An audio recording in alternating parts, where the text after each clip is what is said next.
and stuff for time and No, stuff. no, no, it's all right. Oh, you're ready to go. Well, I'll just sneak away whenever you're talking at one point and just fucking Oh yeah, sure, pour it's the grand, coffee. no rush. And bum bum bum, there. And ooh, I'll set up the phone actually. That'd be a good idea. Boom, boom, boom. Good morning, everybody. How's everyone keeping? Myself and Michael there are just getting the old coffee going before we have the old deep conversation on Rory O'Connor, King of Ireland, Rex Hiberno. Bum bum bum. How can everyone hear us? Well, at least hear Yeah, myself anyway. actually, testing, testing, 1, 2, 3. Uh, Because I know I was quiet at one season and I never seen on last live, so yeah, we'll hopefully, see yeah. if we can adjust the sounds and stuff. Uh, It's always I've the got thing. I've got two microphones set up, so I'd like to think they can hear me now. Henry II. So we have an opening comment anyway. 1171. Henry II under papal authority. Yeah, we'll have to talk about that as well. It's the old papal recognition of O'Connor's kingship. So we'll have to talk about that for a wee bit as well. Is how legit Rory O'Connor's kingship of Ireland.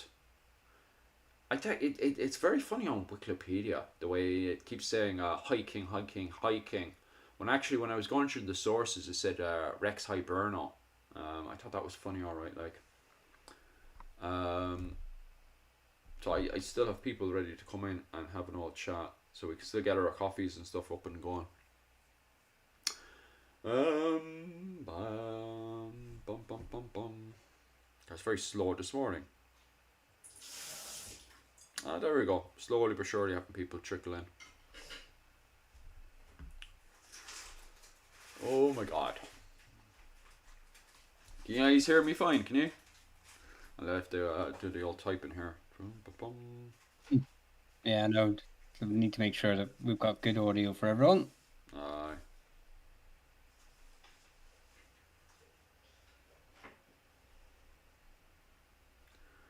Bum bum bum bum bum. I have an old cock.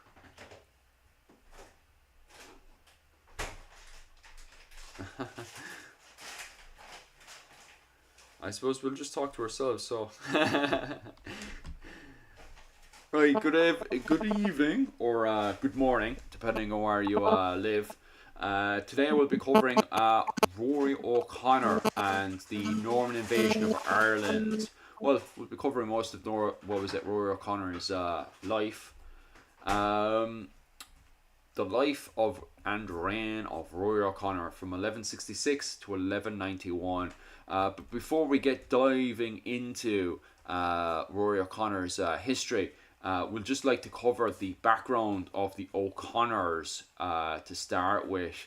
Um, Tell me, Michael, what do you know about the O'Connors? Nothing. Good night. No. All right. End of live. Yeah. So, well, I suppose we just go right into it.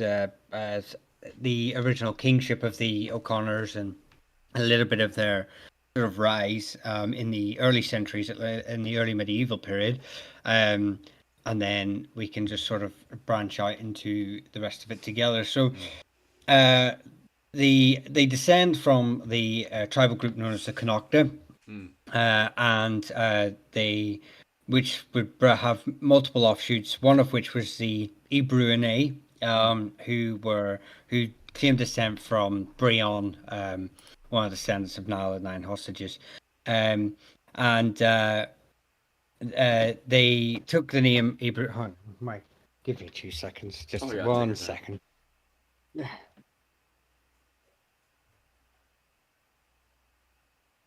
Coffee getting all over the place, is it?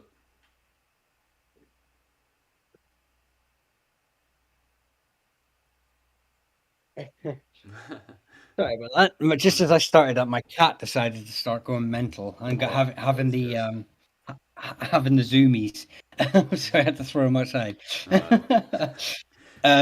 Yeah. So as they took the name the Ibruin. It's named after a region which they controlled called the Mag A, and it lands around the ancient centre of Connacht, Cruachan. It's in modern day County Roscommon. And they descend from another sub branch of that called the Sol Murray, with whom obviously they are the main descendants of that. The main dynasties they were related to the Ifiakra as well. So the dynasties in the province were the Ibruin and the Ifiakra.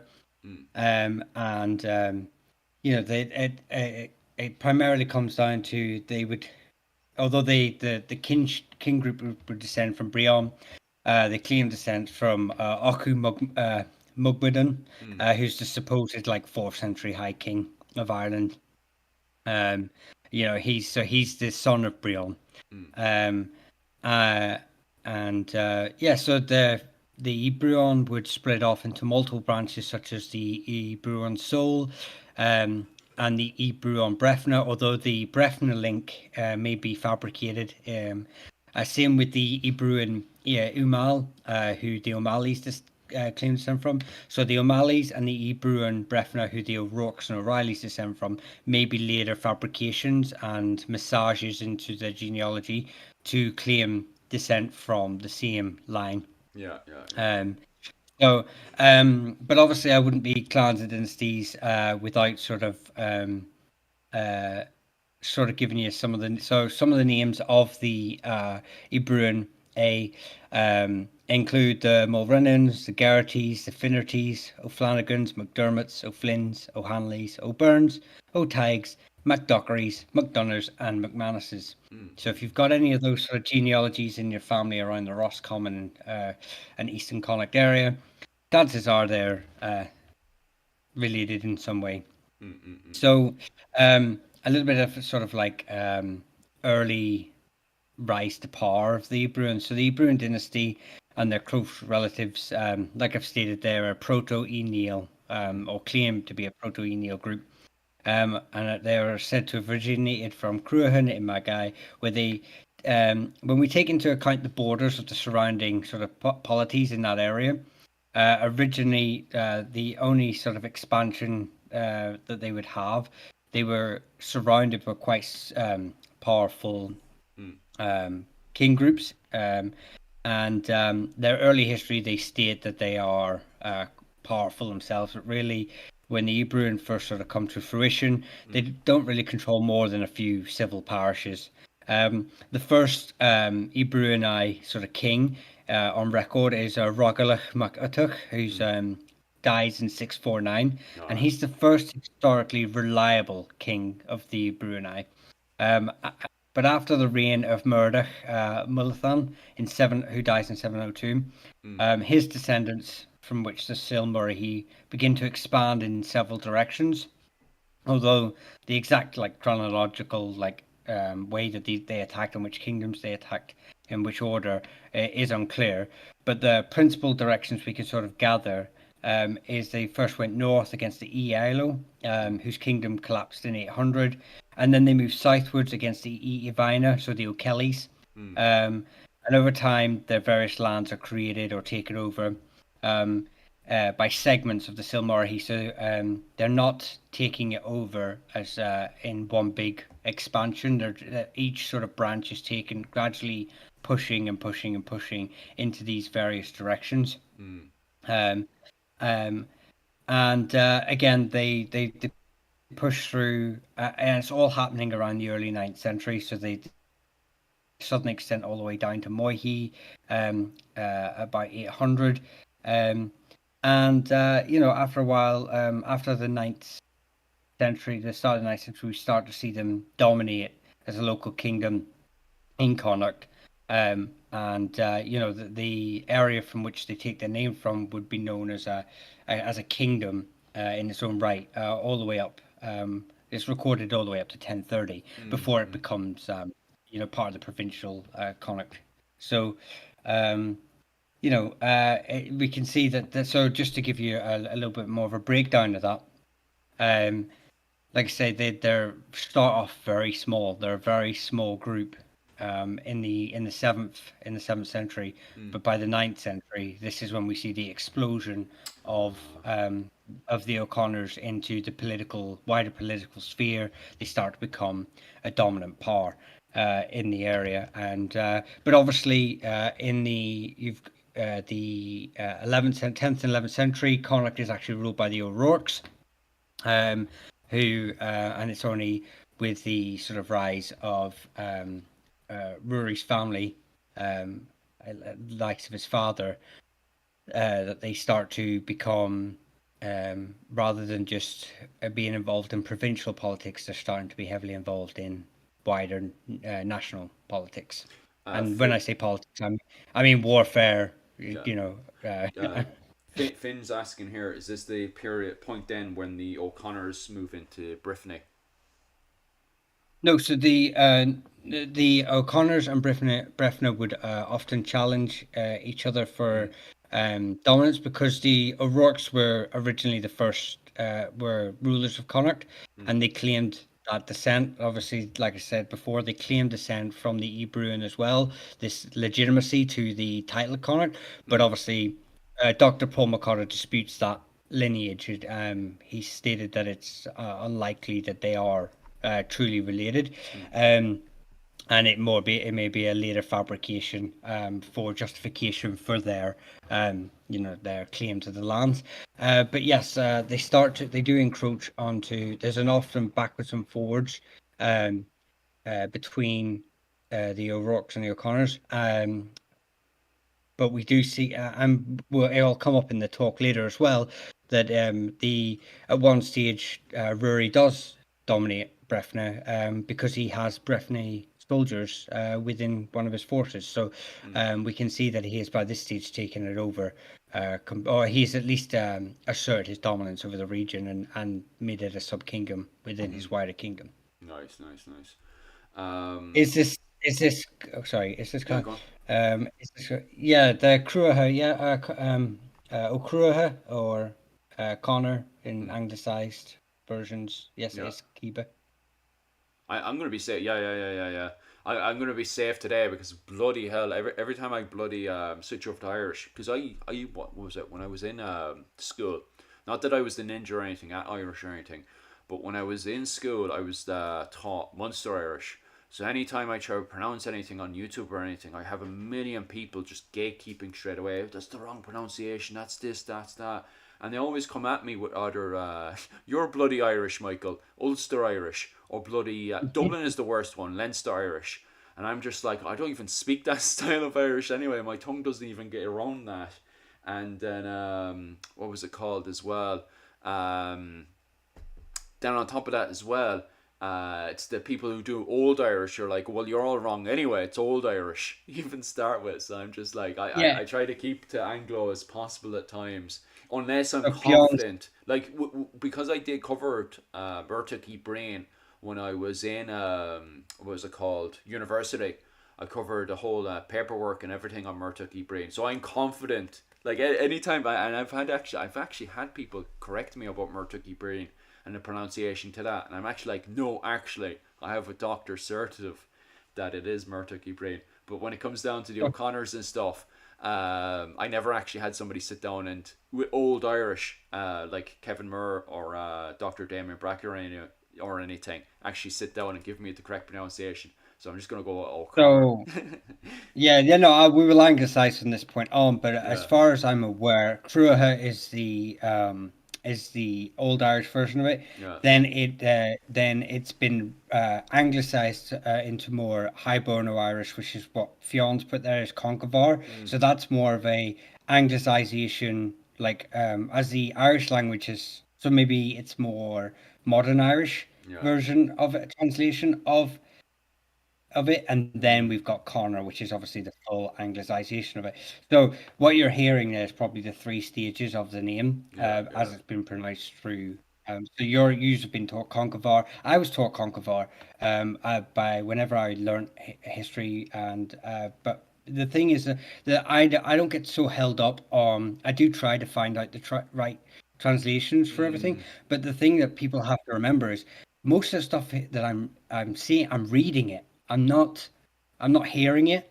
So mm, and so it's very hard. So I can try and put my modern Irish sort of what I know, like say Neve, we know that the MH is that sound, so you mm, put that in, and then you get told in the comments, no, because it's yeah, got a, it's got a yellow adjective here, and it's upside down here, and it's got a fodder on a sister yeah, side, and you're just like, honestly, do you know what? Can you not just take into account I tried yeah. because I've only read it 1,000 times, but I've never heard, and that's the Mm, thing. Me and you and I, Philip, sometimes cover things that just aren't being covered. mm, By anyone else. mm, They're topics that aren't being covered. They're individuals that aren't really being covered in a media platform by anyone else. So we're not hearing this being said. We're not here without going out to professors and going, "How do you say this?" And like you said, then we've got four four main dialects. Never mind the other sub dialects we have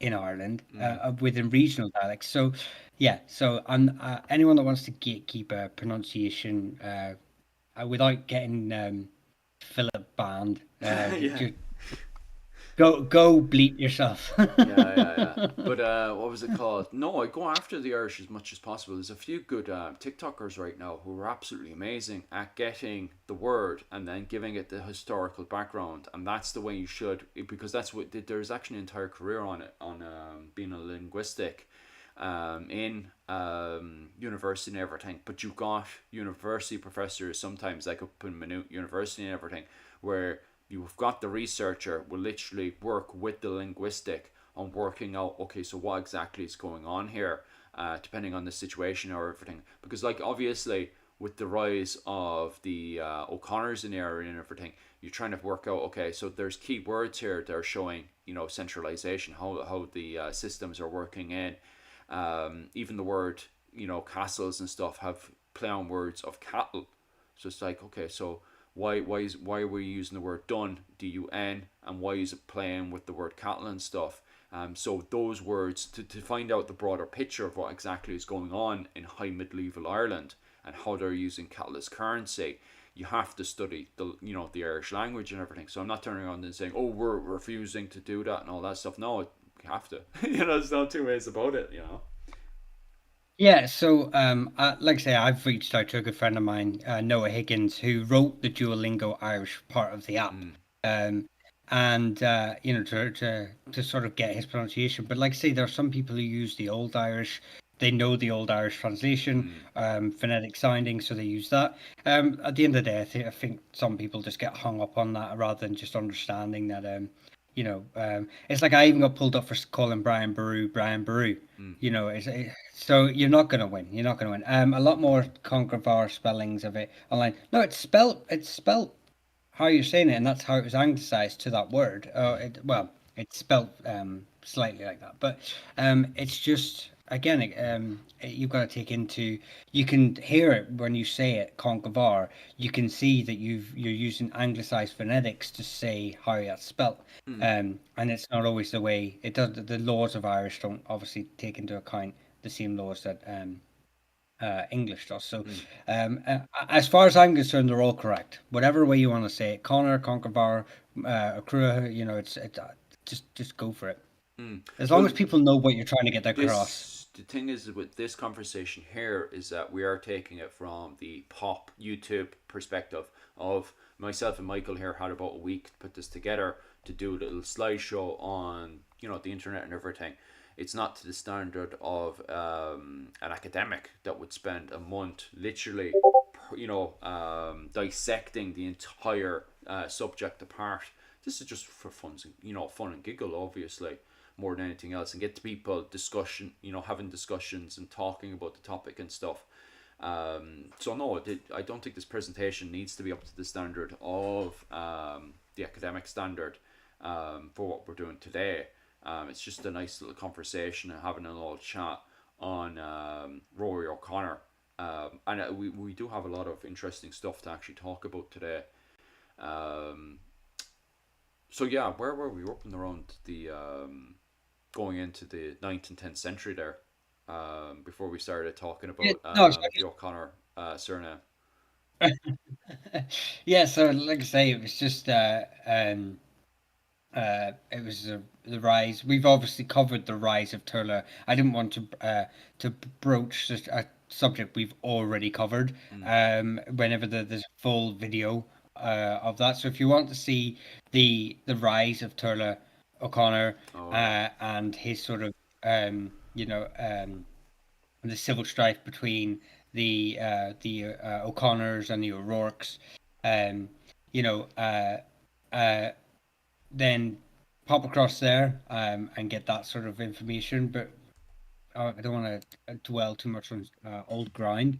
especially when this topic, when what happened in our last conversation, when we were talking for a long time and went well over the time limit. Yeah, So, we'll probably uh, cover a so yeah, wee so bit. Yeah, yeah, we'll probably cover a wee bit on Turlock O'Connor in a bit. Um, but right now we'll just yeah, want to cover the wider world at this point anyway. Because at this point, like, we're not dealing with, although some scholars would argue that this is still the Viking Age, especially when we still have the Hiberno Scandinavian fashion is in Ireland at this time. We've got a lot of Hiberno Scandinavian styles of art and everything, like the Cross of Con, for example, that was done somewhere around 1150. So we still have high connect. Like Ireland at the time is massively connected to Norway, Denmark, Iceland, and we have a lot of that movement. We also have people from Iceland who own land in Ireland. We know when the Norman invasion of Ireland happens and the Normans just take land around Dublin, that we have Icelanders who actually dispute that land, and that they're basically told, here, like, that's your land gone. There's no proper way to claim that back or anything from Icelandic literature. So that gives us a very good indication that Ireland at the time is massively connected to the Scandinavian wider world of the North Atlantic. But at the same time, we're still gone into the high Middle Ages. We're not in the early medieval period anymore.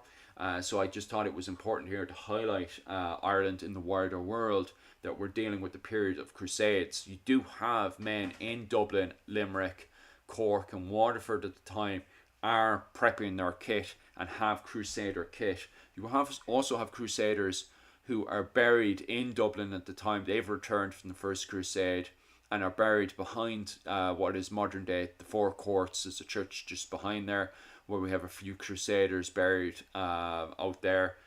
So we do have Crusaders coming in and out of the country at the time, and people preparing and launching crusades from Dublin, meeting up in places like London and also over to Norway, and then flying over to the Crusader areas of Jerusalem, modern day Constantinople, which is Istanbul today, and fighting the Muslim, well, enemy and all that the kind of stuff.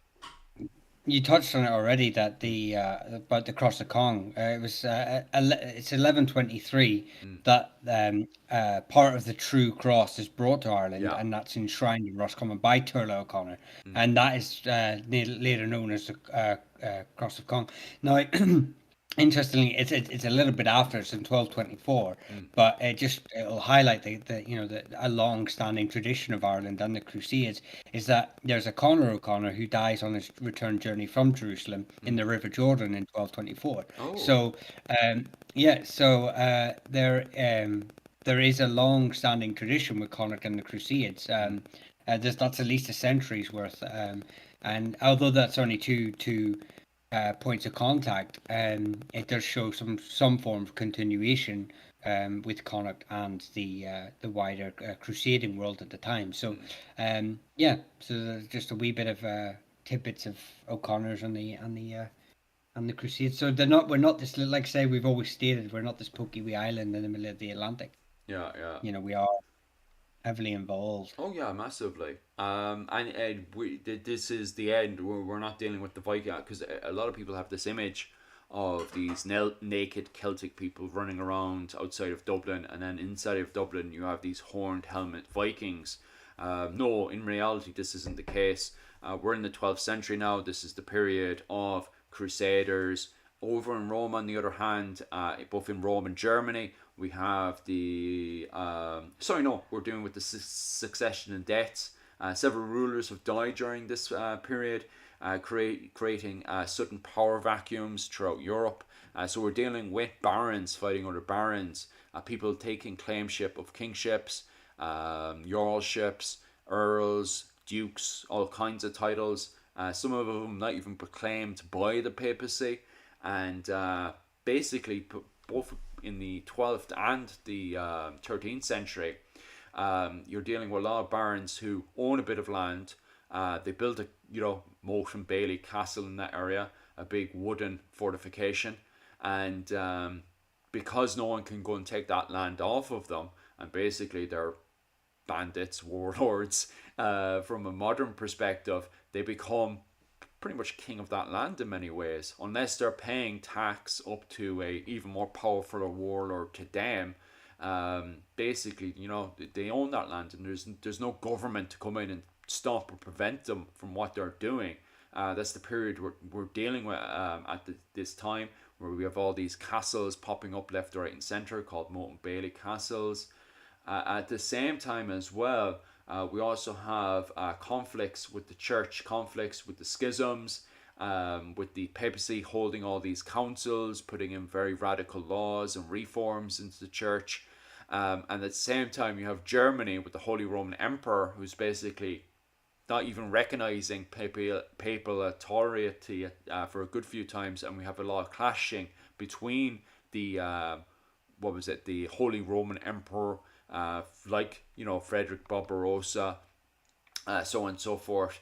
So at the time, we do have a lot of conflicts and a lot of fighting happening between the German barons, the German princes throughout all of Germany, all the way down to Italy, where we have the Italian states, and we have the also the Italian princes as well, doing pretty much whatever they want in their own territory, and giving themselves little titles and stuff that sometimes are recognized by the papacy, sometimes not recognized by the papacy. So we're dealing with a lot of conflict, a whole load of fighting, and constantly people putting together a whole load of bandits, building themselves a nice moat and bailey castle, and then not even recognizing the state's authority on them, becoming kings within their own land.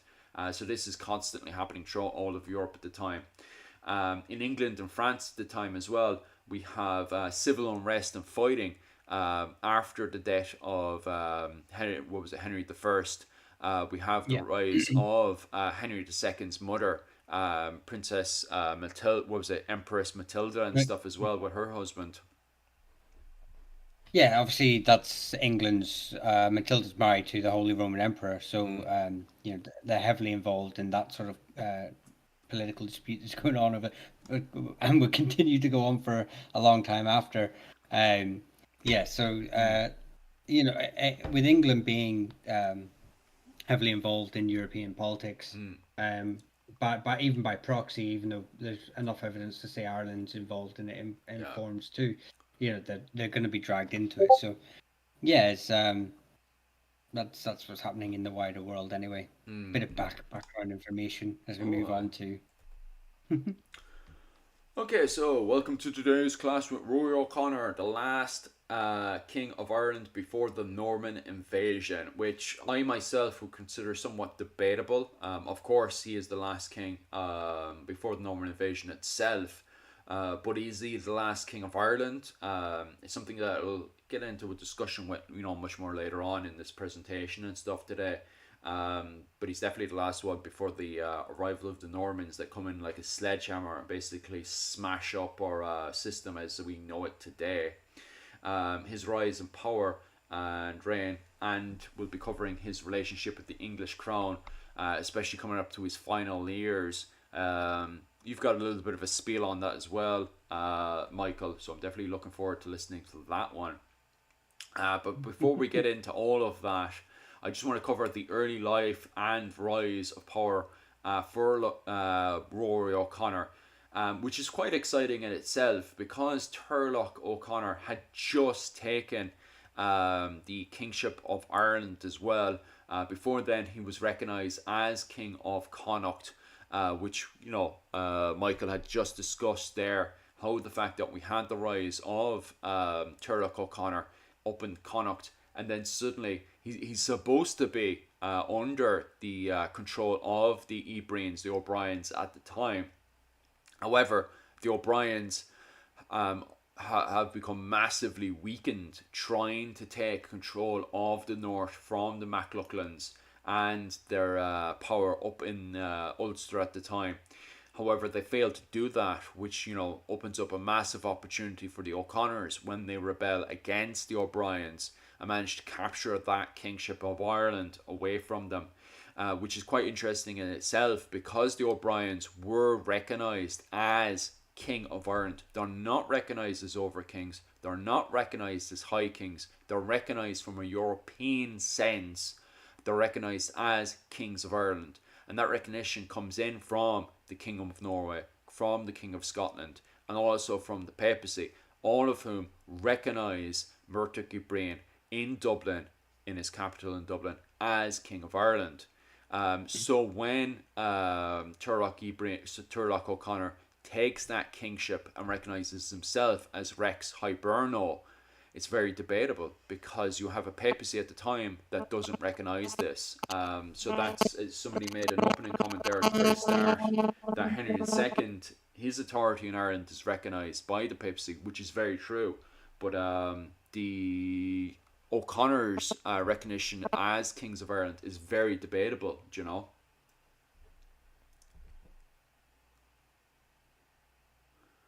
Are you still there, Michael? Are you? Sorry, yeah, I had a drop in signal as you were saying that. So, Yeah, it's grand. yeah, I'm not sure. How much, but like I said, yeah, we've kind of covered into in the previous video and just and in the general chat about Turlough's sort of rise. But yeah, he's Rory's obviously he's got a very similar background in the sense of the earlier Brian Boru, in the fact that he's not even a contender for the throne. Whenever the O'Connors on the rise, he's often overlooked for the kingship, or the not the kingship so much as more the becoming the tarnished. His father Turlough has far better candidates within his own brood, in his own opinion. So that his early years are spent almost trying to get his father's approval to become the Tarnished, because he obviously has sights on it. Because we can see this by his activities, his political maneuverings, his raiding at a young age to build up his political power base to become King of Connacht. Yeah. And a lot of that has to do with, like, say, the like you're saying there, the fighting the O'Briens, fighting the O'Rourkes. So he's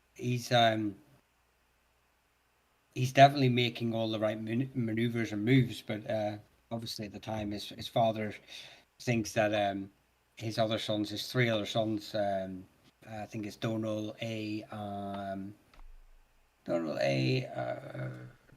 remember, is it Merca, are better candidates. Yeah.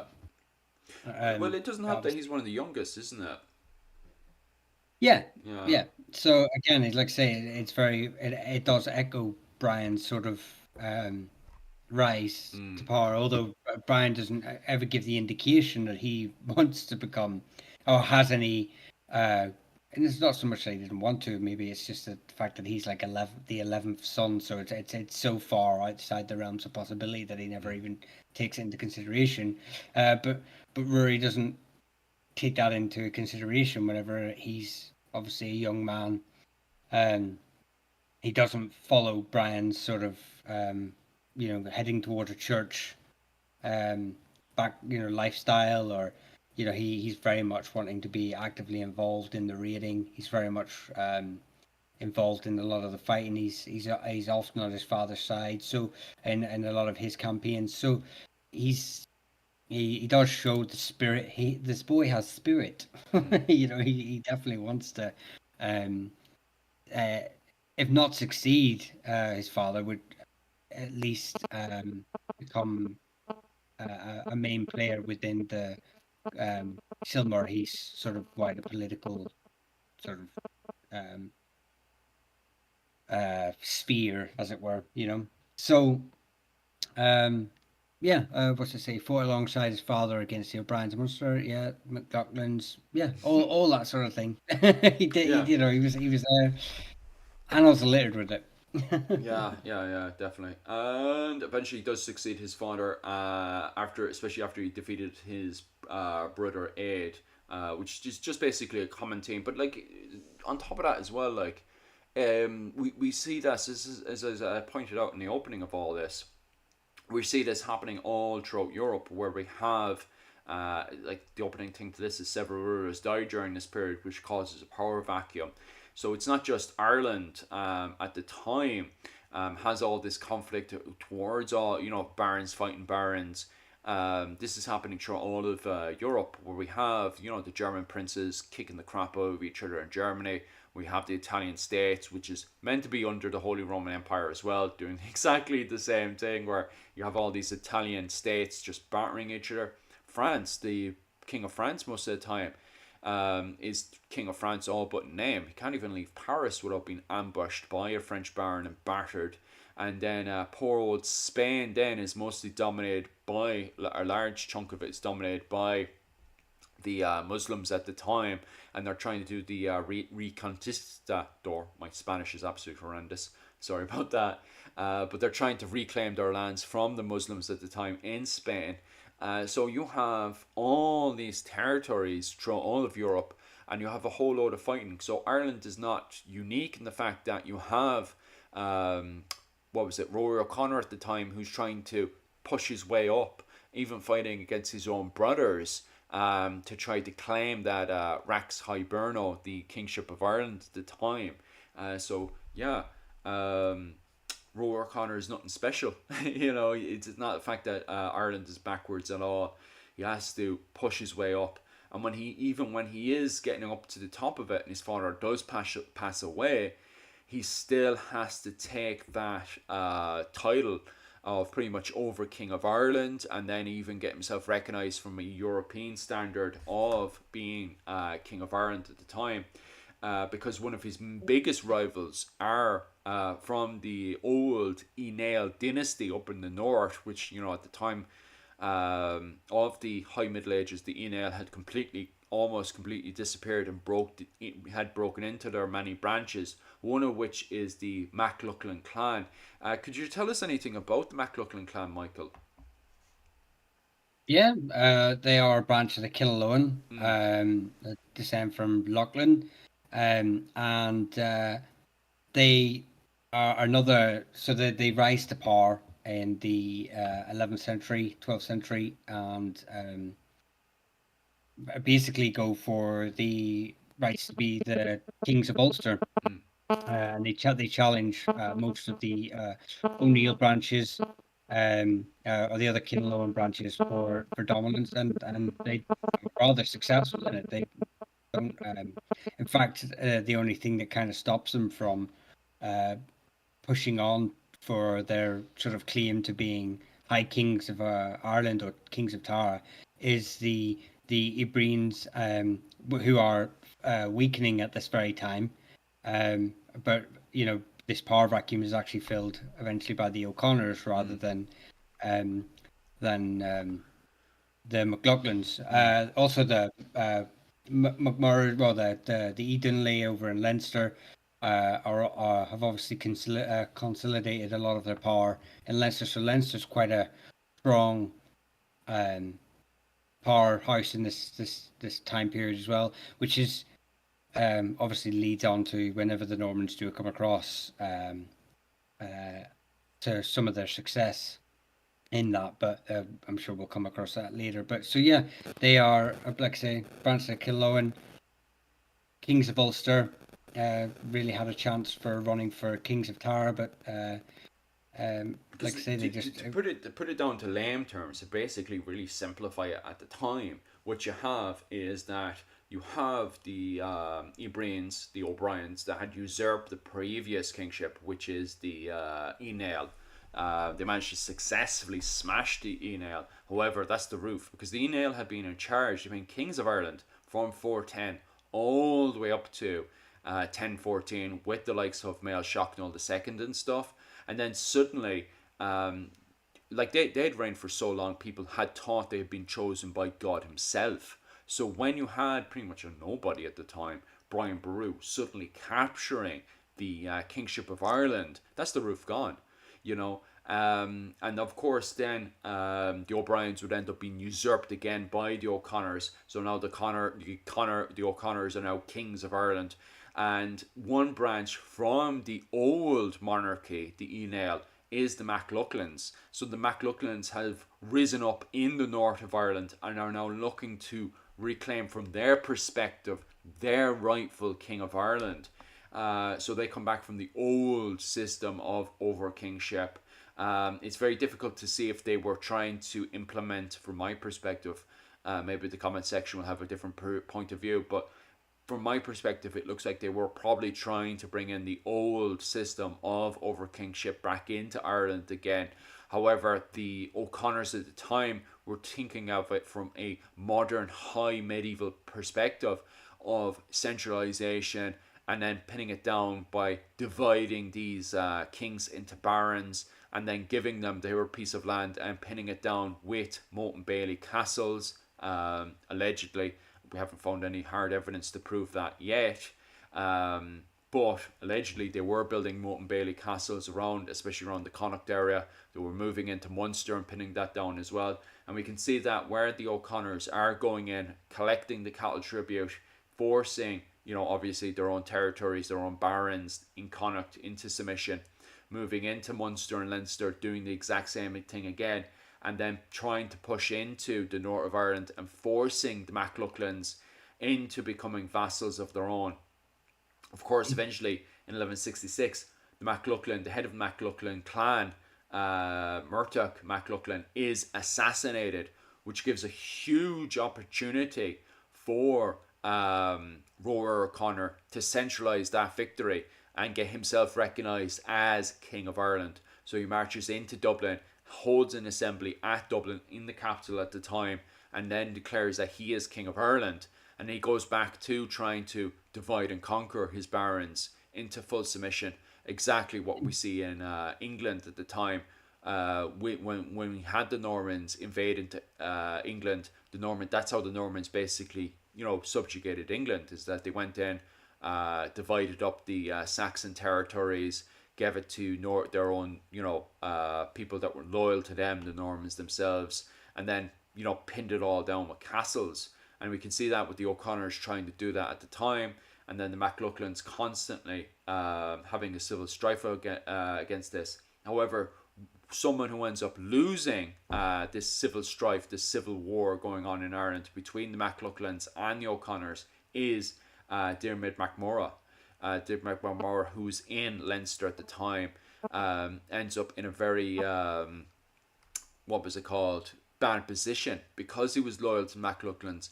That leaves his territories up to be not just divided, but the likes of the O'Rourkes, who were the biggest rivals to Diarmid MacMorra, in much more favourable terms. So not only is he in threat now of losing a large amount of his territory to the O'Connors, but the O'Rourkes, who were constant rivals to the MacMorras, are now in a much more favourable position.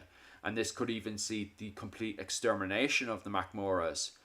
So Diarmid is in a very, very difficult position at the time.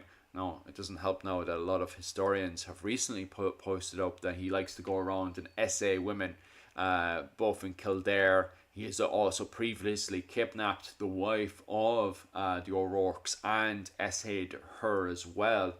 Attacked her. Well, that's a debate, obviously, because the most of the claims of it being an abduction Mm, of Derfagol is written many centuries later, mm, mm. and most of the contemporary sources do kind of hint towards more of an eloping rather than an actual kidnapping. But Yeah, but yeah. then again, you've got the king, you've got Tiernan or O'Rourke, who's obviously right. If any of his um, people, analysts are writing about him, they're going to be right. They don't want to see him as some sort of cuckold Mm, or someone can't keep his wife. Um, and anyone from Dermot McMurray's side is obviously going to paint him in a favorable light as well. So you're going to have these conflating sort of sources that decide whether it was an abduction or whether it was an eloping. um, so there's no way of truly knowing um, what happened. But yeah, like I say, the sources for the as it being a brutal abduction seem to be written centuries after the fact. But even the contemporary ones do hint towards it, but they also hint towards it being an eloping. So, but then again, but if we're writing it from surely if we're writing it from um uh to Rory's sort of side and from his camp side, then we're mm. going to go for the it's an abduction because this is how they're going to treat it politically. This is how they're going to react to it.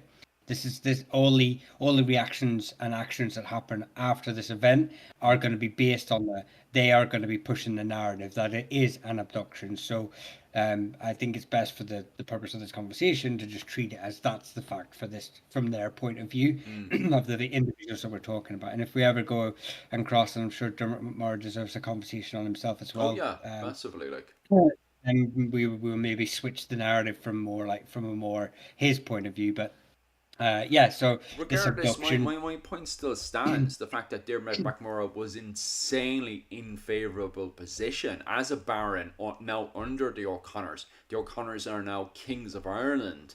That puts Dermot McMurrough in an insanely negative position at the time.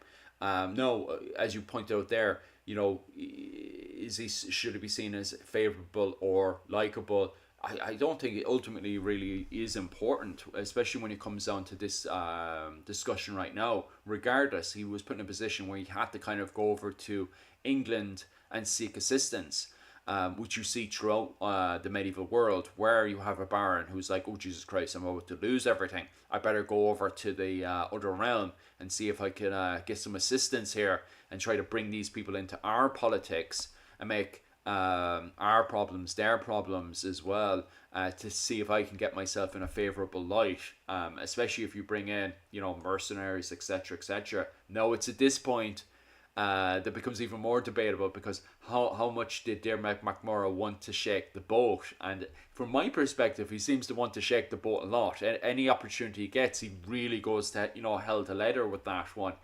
And of course, that brings in the Anglo-Norman invasion of Ireland. The Norman invasion of Ireland around 1167, around 1169, where MacMorrough goes off to England and he seeks assistance by looking for Norman mercenaries. He's actually originally he's not actually planning on what was it called, inviting the English over to take over the entire realm. In fact, at the start, he's just looking for mercenaries to restart, another civil war in Ireland, so he can at least defend his territory in Ireland, or perhaps even try to completely usurp the O'Connors and get himself recognised as King of Ireland. Perhaps even that's what he was trying to push for, and even claim himself. So originally, he is not trying to bring the English in. He's only looking for his own advantage by getting mercenaries over. And at the time, Henry II isn't even in England. He's actually running an empire at the time, because he has territory both in France and in England. And his capital isn't even, believe it or not, it's not even in London. It's actually, his capital is in the north of France at the time. So Dermot MacMorrough has to go to France, and then in France, when he meets up with Henry II, then he says, "Look, I'm completely tied up here. I can't help you. I can't really assist you because I'm very much involved with the wars both in France and in Scotland.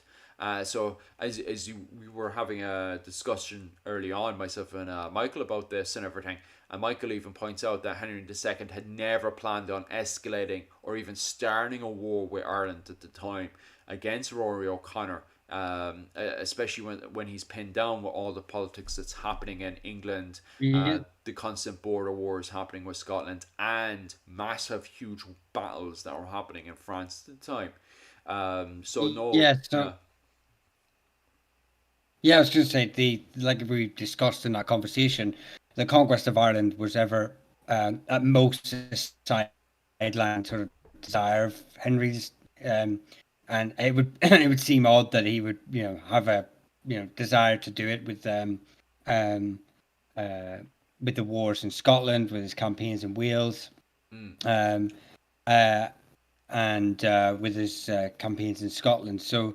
Um, I believe there's a council in 1155, the mm, Council of Winchester, and this was within the first year of his sort of taking the throne. mm, And he only states in this Council of Winchester that his only concerns are France and Wales. yeah, These are the most pressing agendas in his rule. yeah, Um, and and no doubt he would have mooted over the idea of a campaign eventually in Ireland, much like William the Conqueror even did. You know, and this would come from no doubt advice from his clerical advisors. Um, you know, the actual when he does come across the initial invasion. Um, has little of his own initiative. It's it's literally it comes from outsiders. And I think William of Newburgh was um, um, states that he actually forbade Strongbow um, to travel to Ireland. yeah. And Geraldus Cambrensius or Gerald of Wales, although I don't rate him in anything he says, but he does give testament to the ire of Henry and the actions of his subjects Well, who do travel. he never Um, actually expected, because he gives him a letter. So he goes into Henry II's court, and he gives Dimric MacMorrough a letter, giving him the ability then to go throughout all of Henry II's realm, his lands, both in France and England, to look for mercenaries. I don't think he ever expected him then to fly off into Wales and say, hey, Strongbow, do you want to be my mercenary and fly over to Ireland? And the reason why he never expected him to pick Strongbow is because Henry II had literally just finished a civil war against Strongbow. Strongbow had been a part of the previous civil fighting with his mother, Empress Matilda. So I never and Strongbow had heavily supported opposition against Henry II, and Henry II had to go into Strongbow's territory and pin him down and pin down his entire family. So Strongbow is actually on the opposition to Henry II, and Henry II would never in a million years want Strongbow to be ever in a strong standing, and so you know ultimately what happens here is that when he's taken on as a mercenary, goes over to Ireland, Strongbow is constantly put into a position where he becomes more and more powerful, and he even I know this is skipping ahead a wee bit, but he gets into a position where he could end up becoming the next king of Ireland. Which means that, and because Strongbow had already been in a civil war against Henry II, Henry II is there freaking out because Strongbow would have absolutely no problems if he was King of Ireland declaring war against him, especially when Henry II is pinned down in France. Imagine that. He's trying to fight this war in France, he's trying to fight this war in Wales, and then suddenly Ireland declares war and is pushing into Northumbria. This would be a complete nightmare for Henry II.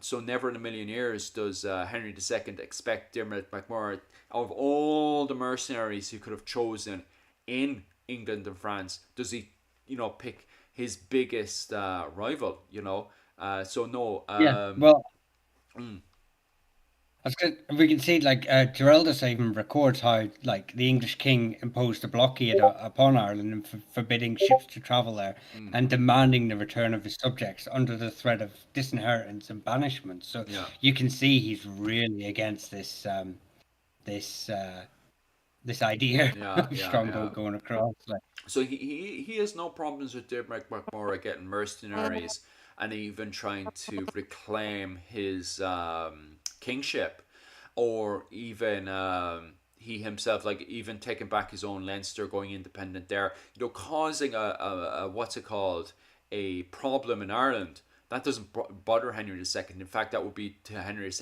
advantage. What Henry II doesn't want is being pulled into another war, especially when he's got so much going on in both France and Wales. That's the last thing that Henry II would want, you know. So you have to have that kind of mindset in getting into this, that this wasn't the great English Empire that was able to just go poof left, right, and center. This was in fact something that got Henry II got heavily pulled into.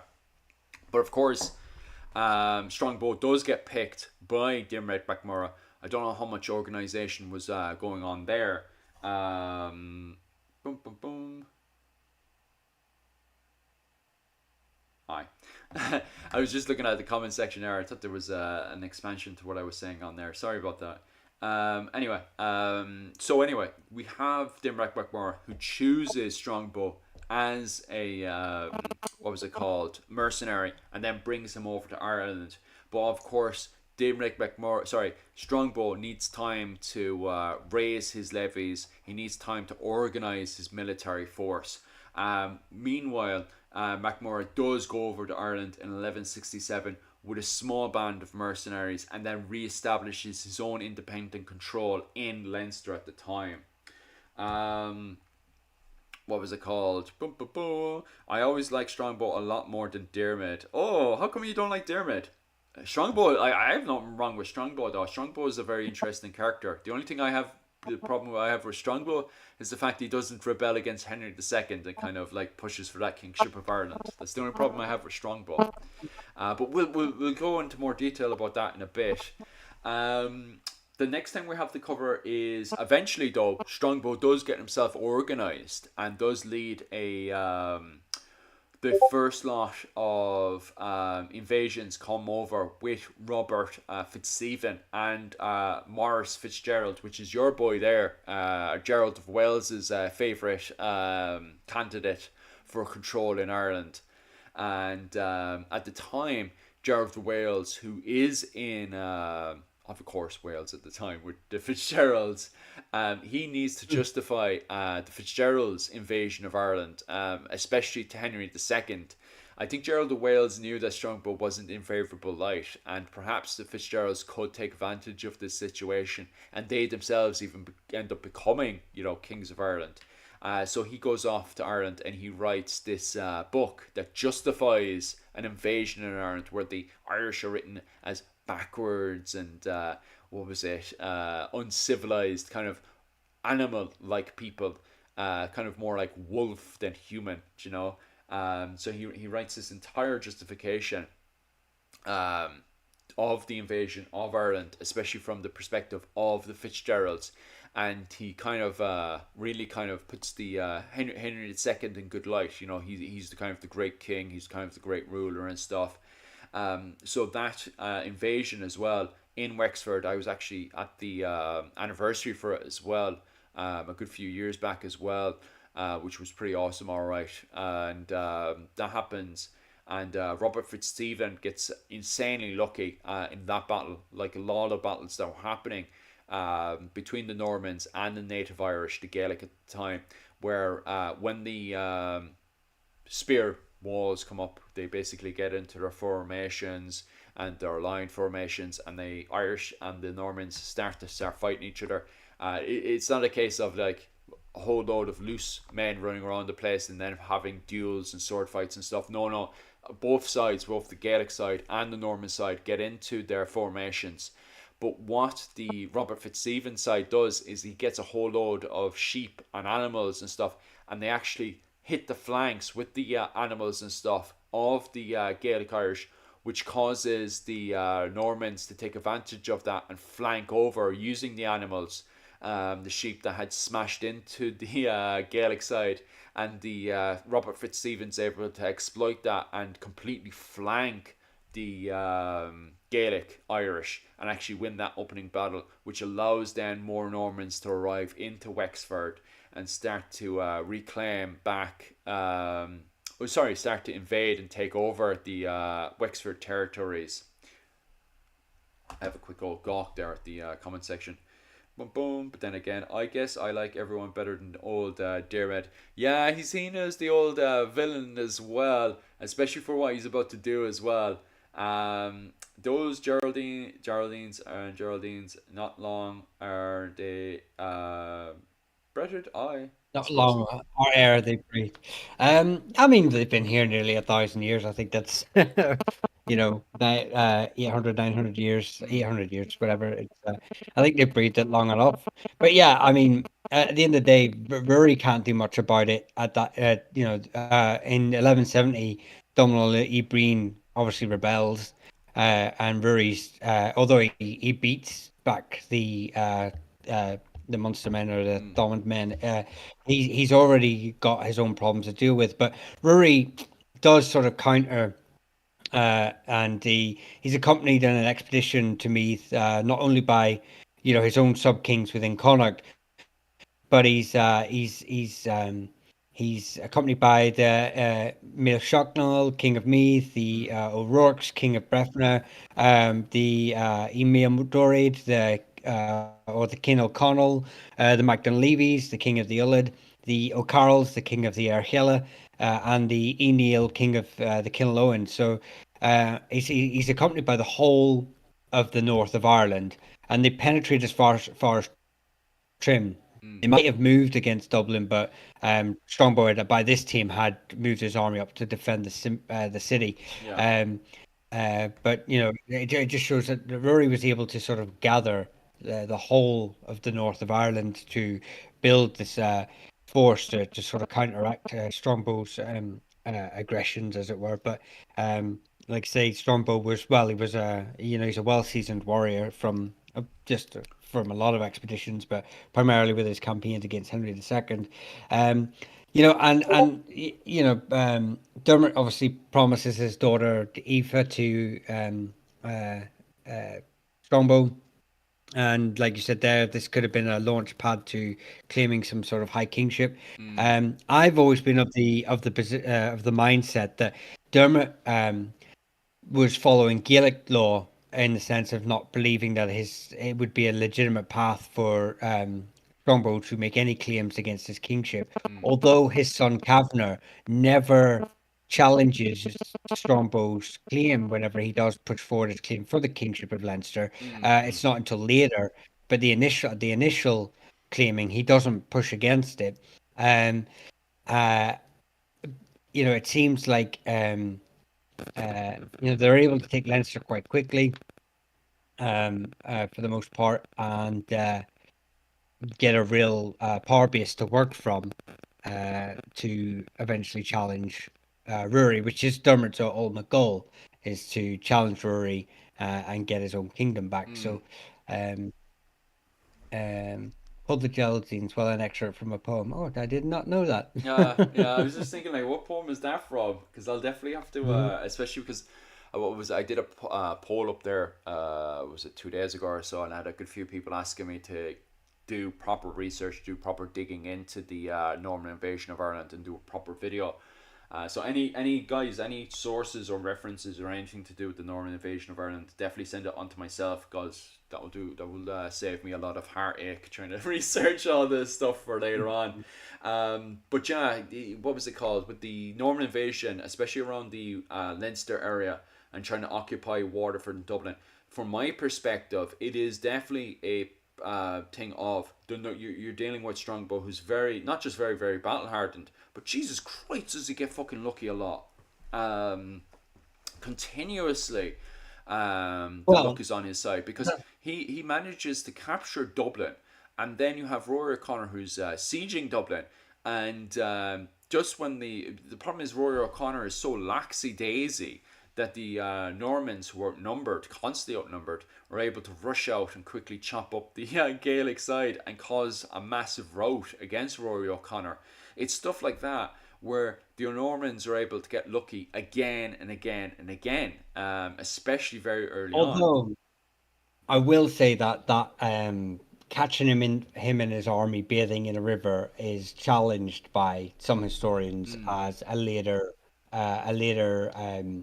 fabrication yeah, to undermine Rory as some sort of lackadaisy.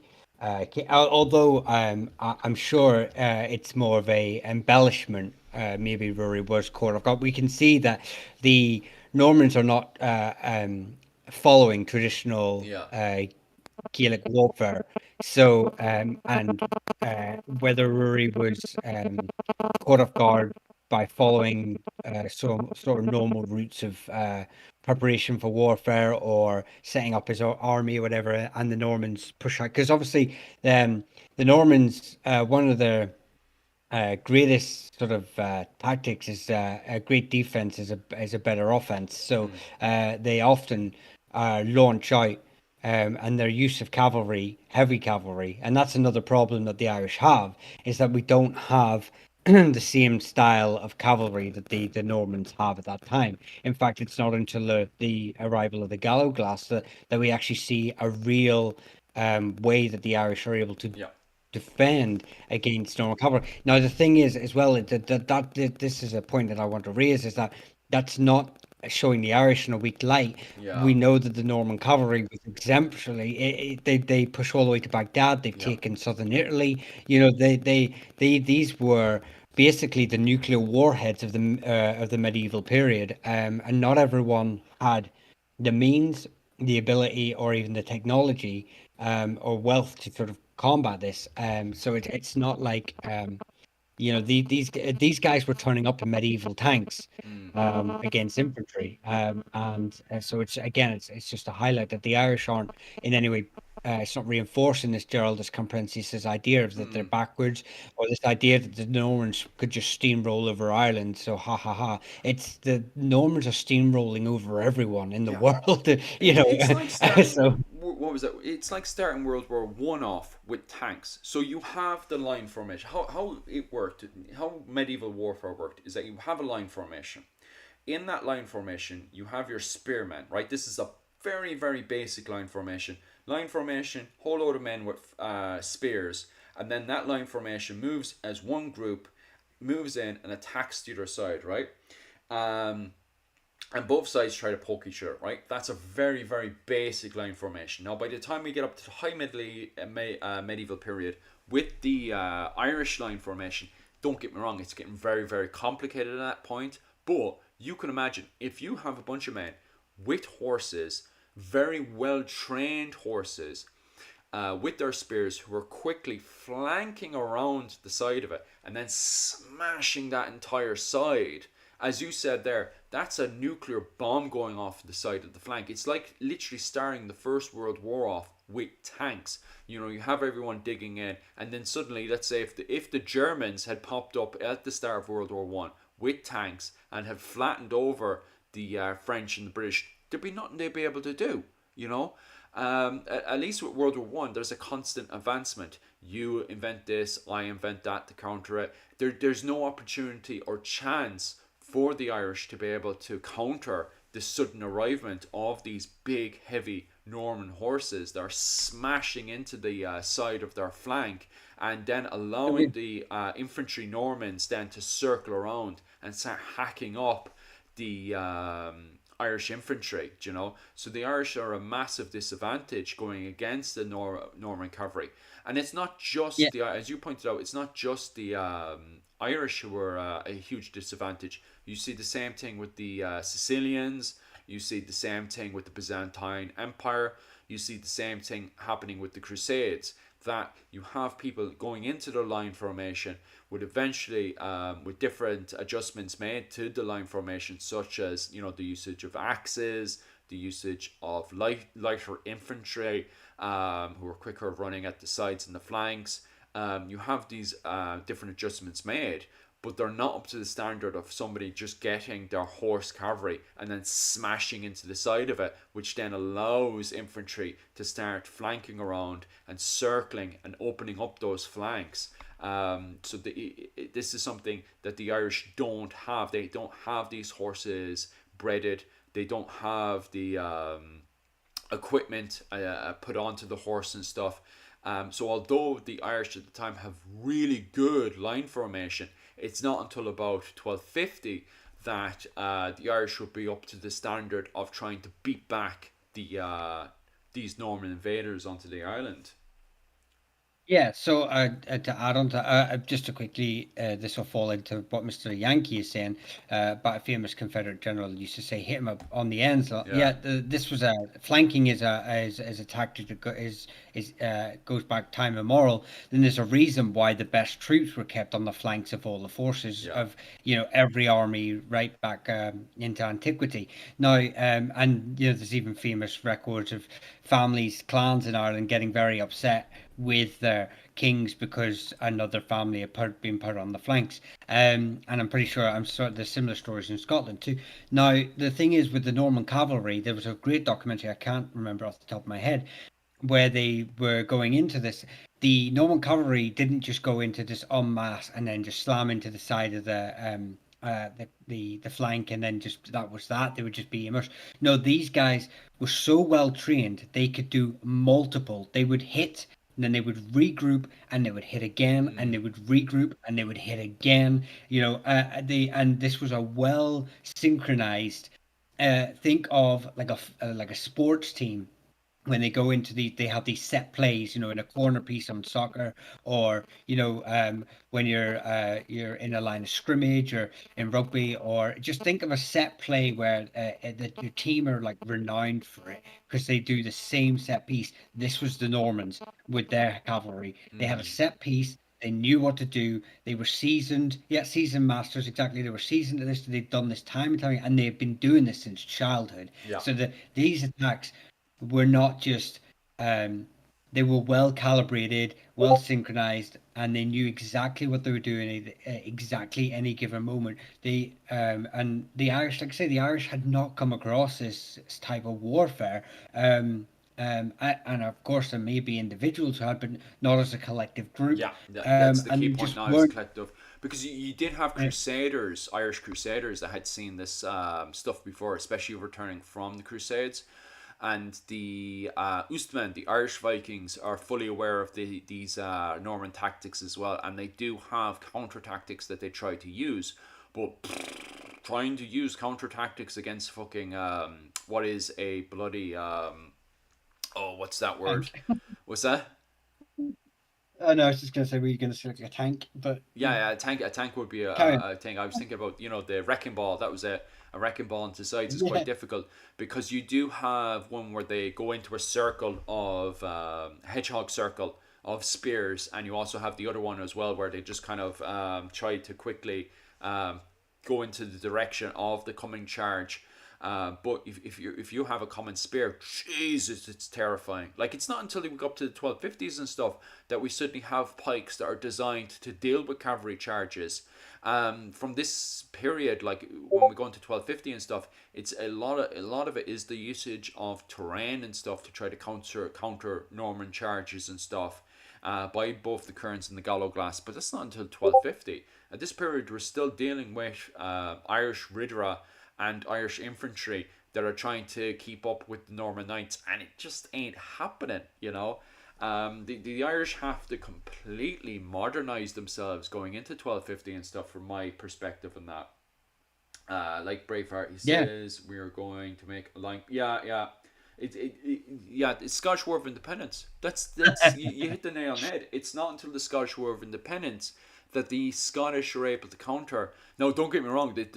What the Scottish actually do at the very start, and the Irish should have done it, was just take on Norman knights at the very start and just give them land. That's how the Scottish did it. At the very, very start, they just took on Norman knights, and then those Norman knights, believe it or not, in the movie it gives this impression that it's the native Gaelic people of the Highlands that take on the pike formation. No, it's actually the Norman knights themselves that take on pike formation to counter English knights.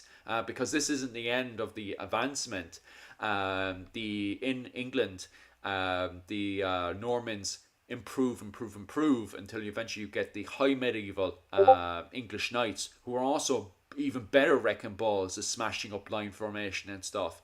And to counter that, the people of Norman descent in Scotland, they start taking on the pike formation, and the pike formation is so devastating, because we're not dealing with early pike formations. We're dealing with even more advanced pike formations that are able to actually get into better, you know. I think Sorry, what's that?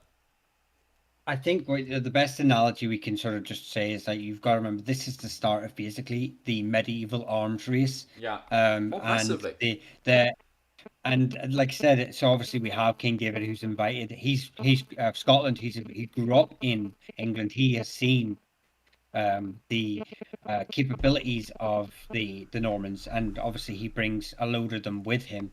Mm, I just want to clarify that when we say Norman, it's a very loose term for a lot of northern France, yeah. from Breton to modern day, Netherlands, um, and he and obviously England. So he brings a load of them with him. Obviously, sets them up, Yeah. and with them they bring their advancements with them. But along with their advancements comes their their ideas of kingship and their ideas of ruling. But yeah, the Irish are totally caught off guard with it, and which is why only a handful of knights are able to impact such in such a huge way Mm, the battle. I would say it's the same with anyone who was from Japan, if they're watching, would understand how the firearms yeah. changed the whole.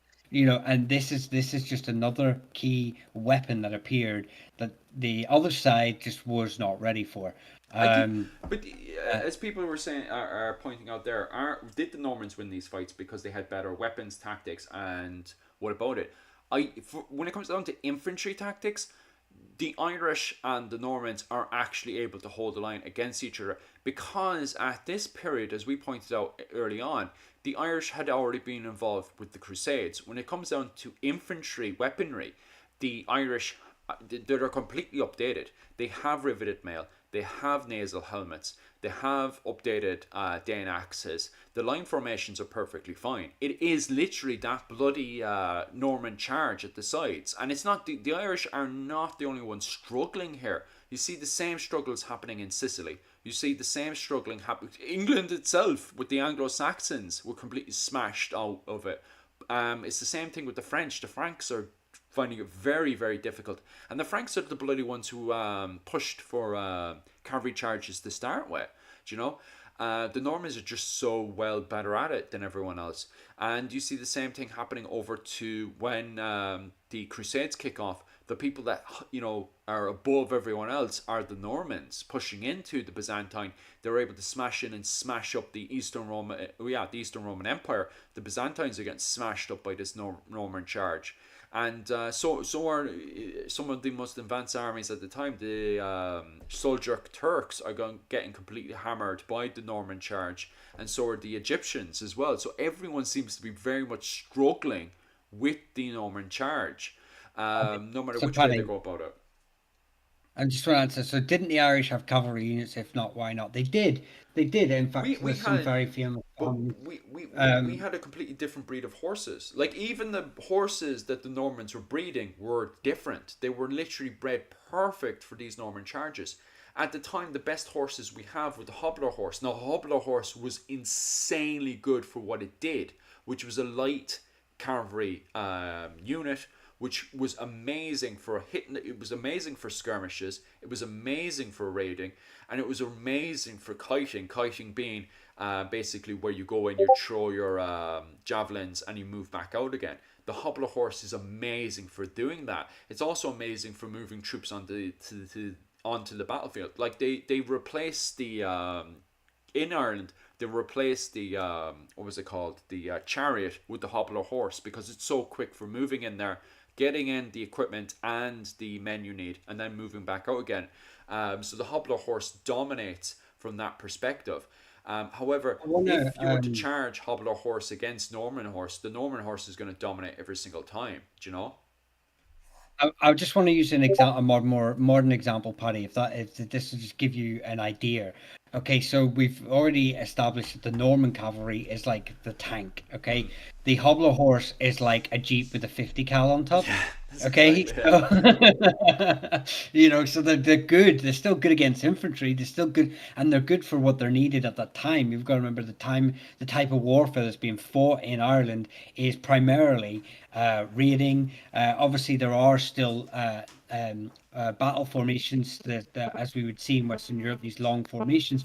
But the hobble horse is flanking and firing javelins. It's not hitting into these lines. The horse is a lot smaller. It's like Philip's already sort of gone over, and without going over old ground, it's not designed for the warfare that is being fought in Europe and the Middle East by these Normans. The horse itself is just a different breed, and Mm. that image we can see in front of us just gives you an idea. Look at the muscles on it, and I know that's just a painting and a drawing, but the if you ever look at a hobble horse, it's such a smaller horse. It's more agile, Mm. and it's built for the Irish style of warfare, as I've just stated. So, but yeah, that's the example I can see. It's a Jeep with a 50 cal against a tank, and that is the problem. Yeah. It's still a very good horse, still very good cavalry. There's a famous family, so the O'Dohertys up in Inishowen in Ulster are famous for their horses, and they're being used by the Kilmacolin as cavalry. But again, like I say, you've just got to put it in the context of it's an arms race. The Normans have turned up with this modern warfare, this height of technology, and the Irish just aren't there yet. And like we said, there are individuals who've come across it who fought like that, but we've got to think of it from an army perspective. So we can all sit here and go, "Oh yeah, why don't you just get into the Shilton formation, which is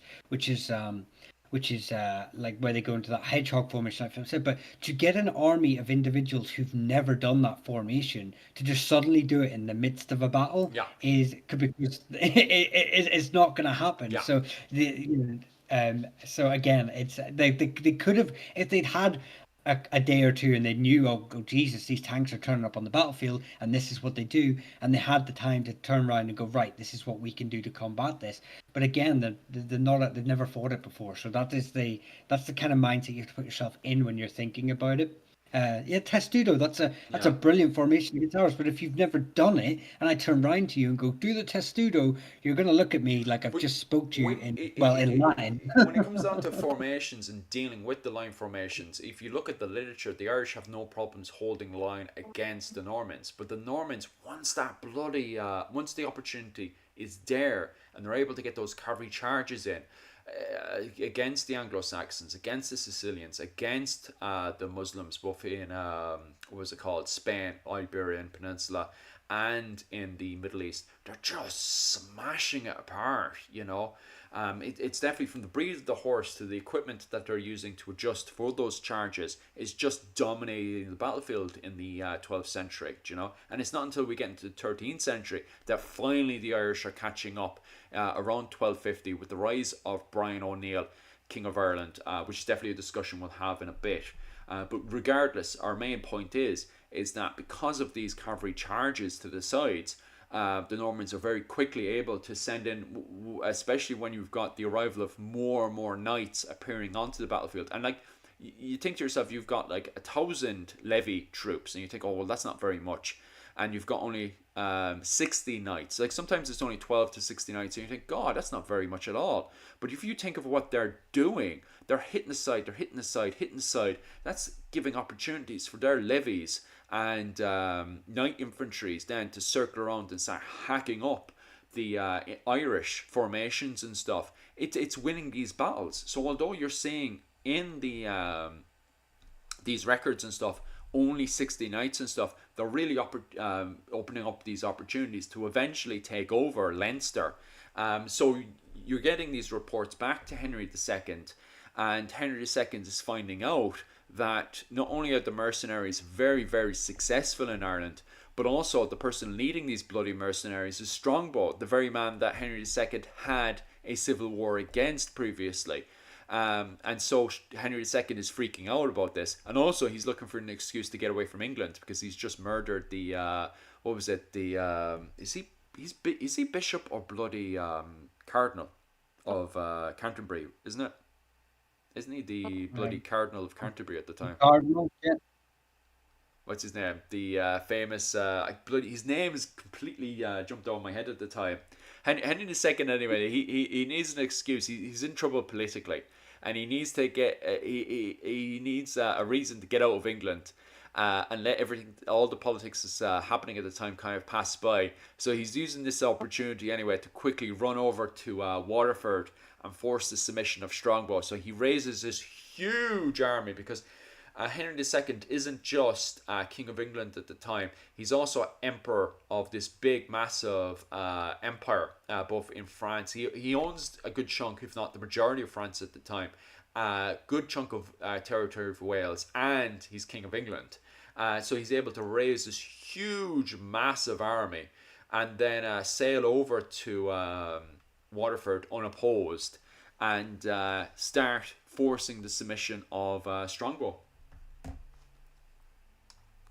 Uh,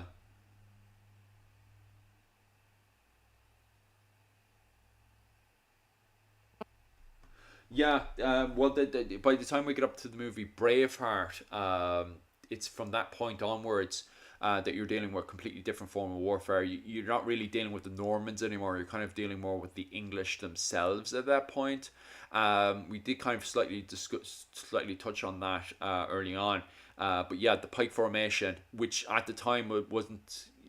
William Wallace himself wasn't Gaelic. He wasn't a Gaelic Highlander. He was actually a Norman himself. He was of Norman descent, and he was actually using Norman charges.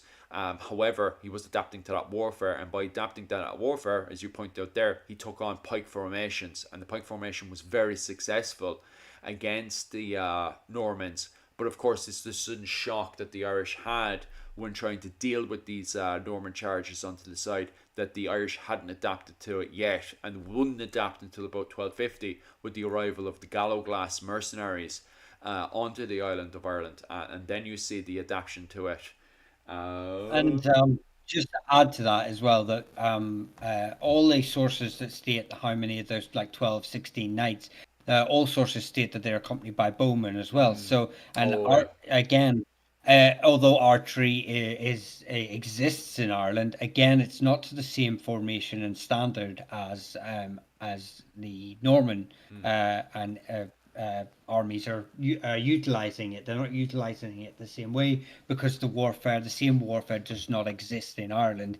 So there's no point in it. Like I say, this is an arms race. So they've just been introduced to this new style of warfare. It takes them a bit of time, like we say, up into the 13th century to come into the ability to counter. But even then, even though I just want to state that even though we say about the Norman invasion of Ireland, and they did, although they made great advancements and did steamroll through, they were also halted and they didn't take over the entire Ireland. Even though you have like the likes of Hugh de Lacy, and you have the De Clares, and you have the Burrs, and you have the Fitzgeralds and the Barrys, and they're all coming across here, and they're all bringing their forces with them. At the same time, they are still not. They didn't take over the whole island, and that was that there were plenty of instances where the Irish did win. Yeah. And then we also have instances as well where you have these Norman knights defecting and joining Irish Yeah. families, and with them comes the knowledge, with them comes the experience, so so like I said, at that initial shock, the initial hit of under Rory's rule, which is the topic of discussion, he's met with this nuclear warhead, caught off guard, caught with his metaphorical pants down, if you believe the story, he was in a river, and and he's having to react to this, but he does not have the time to do this with the speed the Normans are pushing through. So yeah. Yeah. And I think the problem is as um, well is that Rory O'Connor, as we said there, with the arrival of Henry II onto the island, Rory O'Connor is more into negotiating than fighting. Like he could have easily, if he had gone in there with a proper aggressive attitude from the start of it, and this is what historians do criticize him a lot, he would have been far more successful then he would have, like, he had the Normans pinned down in Dublin. Maybe he should have went in there and just fucking went, let's fucking smash these fellas out of it. He didn't though, and that's why he's up for criticism today. And from there, obviously, you had the arrival of Henry II. Henry II now has arrived onto the island with a big, massive Norman force onto the island of Ireland. And this is the second wave that comes in around 1172. So then from that point onwards, then Rory O'Connor, he's not at war with England itself, he's at war with Strongbow. So he goes into a form of negotiating with, Henry II. Now, you said you had an entire spiel on the Treaty of Windsor, and what happens here, Michael. Yeah, I kind of got down a rabbit hole when making sure I was reminded for like revised for this video, this live, and you have to sort of just go over your notes and stuff, and then I kind of got into the Treaty of Windsor, just kind of took my ADHD brain, and I ended up writing this whole thing. Oh, So, yeah, yeah, we're correct. and but it sort of touches. I wanted to sort of expand on Henry II's sort of thinking and his attitudes towards Ireland as well, based on his experiences with Scotland and Wales. Because Ireland's political development in the mid 1100s is especially interesting when compared to, like, if you compare it to Wales, since Henry II's actions in Ireland are often mirrored by those in Wales. Mm, And Wales had been a longer standing concern for the Norman kings of England than Ireland. Despite the efforts of the monarchs such as William I, Wales kind of remained largely independent. mm, And when Henry II took the throne, in fact, during the civil war before Henry's reign, Wales had become even more fragmented, with like famous leaders like Rhys Gruffydd and Owain Gwynedd, like breaking much of the Norman hold. And Henry tried to restore English control forcefully. It began in 1157 under the excuse of helping Cadwalder, which was Owen's brother. And from 1162 on, Rhys Gruffydd who was also openly resisting Henry and mm, rejecting any loyalty to the English crown. So the Treaty of Windsor shows that Henry II wanted a very different kind of relationship with Rory, the Irish king, compared to the harsh terms he imposed on the likes of like the Scottish King William in the Treaty of Falaise in 1174. Because Falaise was signed 10 months earlier and was like clearly a feudal and humiliating. It was designed to humiliate William, mm. and Henry had a rocky history with Scotland, despite being very close to the royal family at one stage. Um, he'd even promised land to King David I, but later went back on his word, which obviously led to tensions. But eventually, after William rebelled and was captured, Henry forced him to accept the Treaty of Falaise and made Scotland completely subordinate, including control of its church and key castles.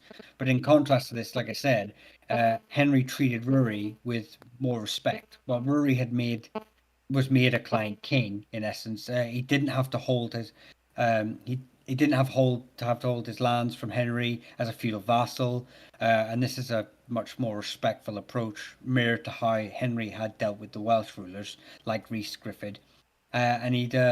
He was also given the role of administrating justice by recognising Rory as the sole king of Ireland, and without demanding full subordination, Henry was both asserting some control and acknowledging Rory's status as High King, Mm. striking a more diplomatic balance. So that's um, uh, it gives you the idea of where Henry's head is at when he's forcing the Rory, not forcing Rory, but him and Rory are sitting down for the Treaty of Windsor, compared to how he's treated the Welsh, compared to how he's treated the Scottish. So the Treaty of Windsor was signed on the 6th of October 1175 between Rory, the King of Connacht and High King of Ireland, and Henry II, King of England.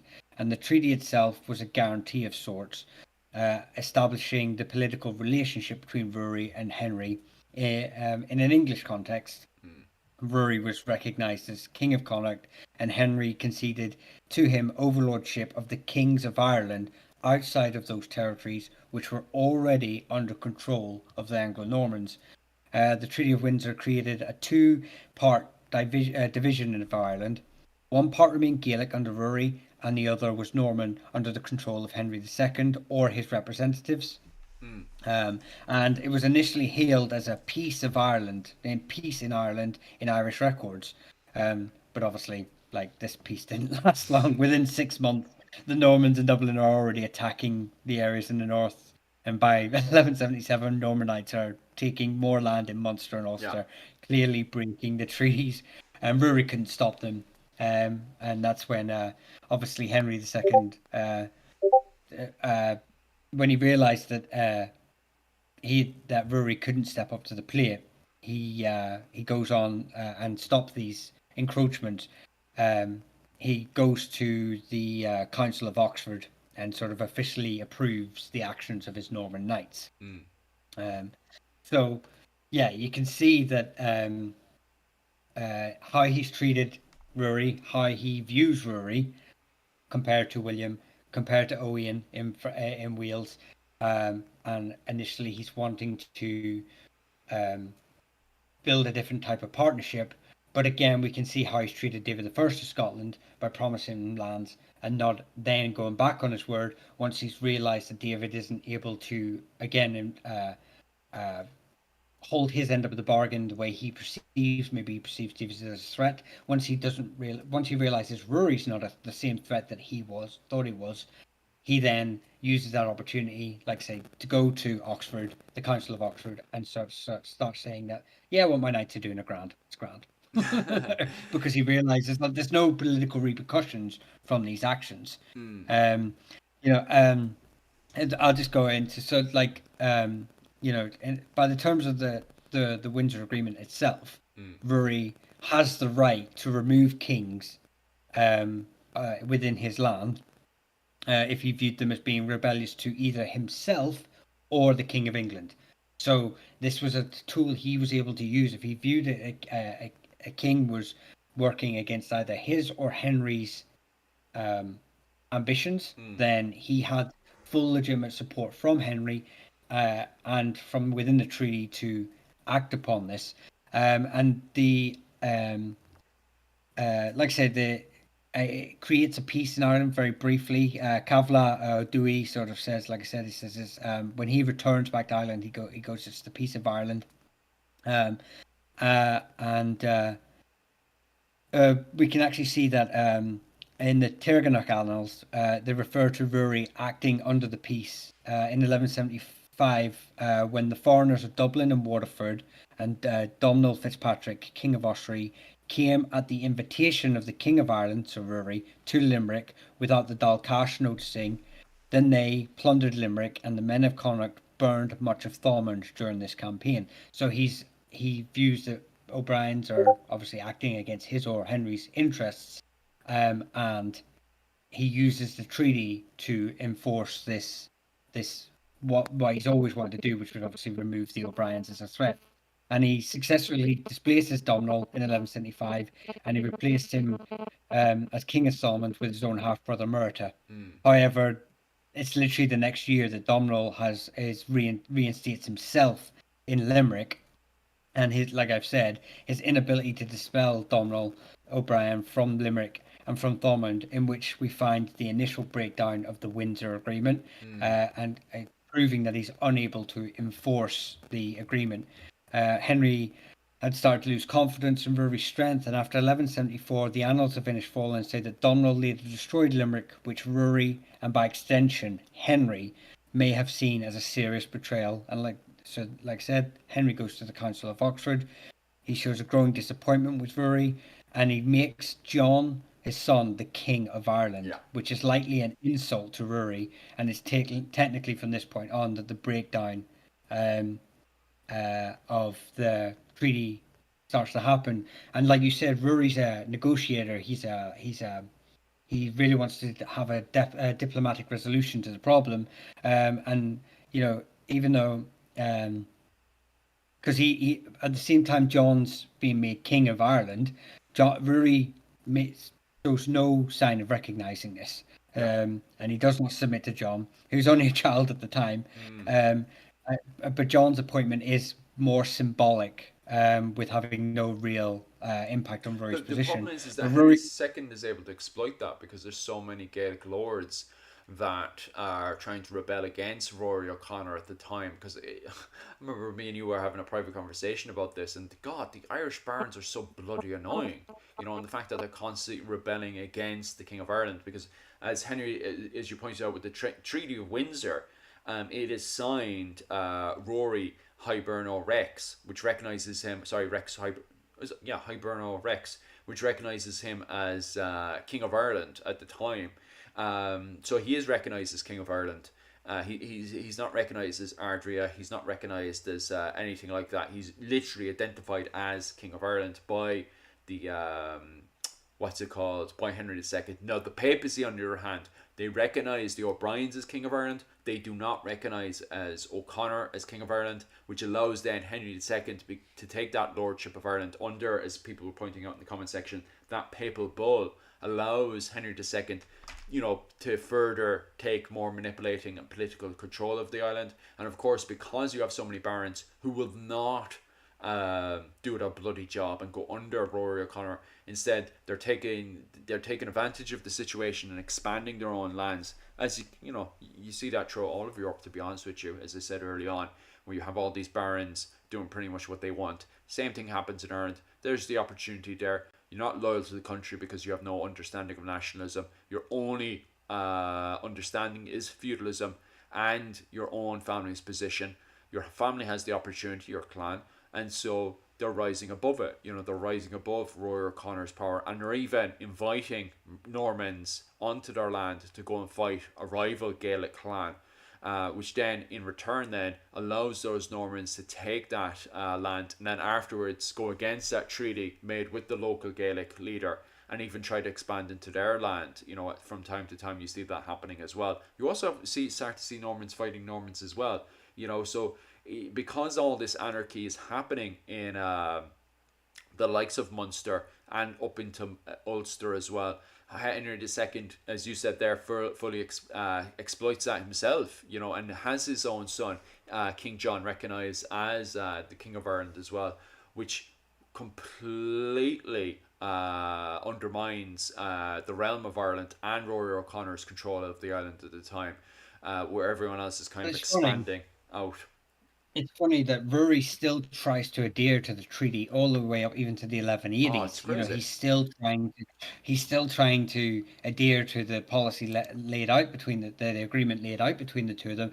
And at the same time, Henry II is obviously now he's gone. It's on paper. It's on record now in the Council of Oxford. He's against it. He's made his son the king, the so-called King of Ireland. He has. He awards Cork to Miles de Coogan. He gives Robert for Stephen Limerick. He grants Limerick to Herbert Fitzherbert. But he gives Corks to Miles de Coogan and Robert Fitzstephen. And the associated cities of Cork and Limerick are being reserved as royal governance. So he is seriously going against everything against the treaty, and yet Rory's still there. Like, no, I'm still doing what we agreed.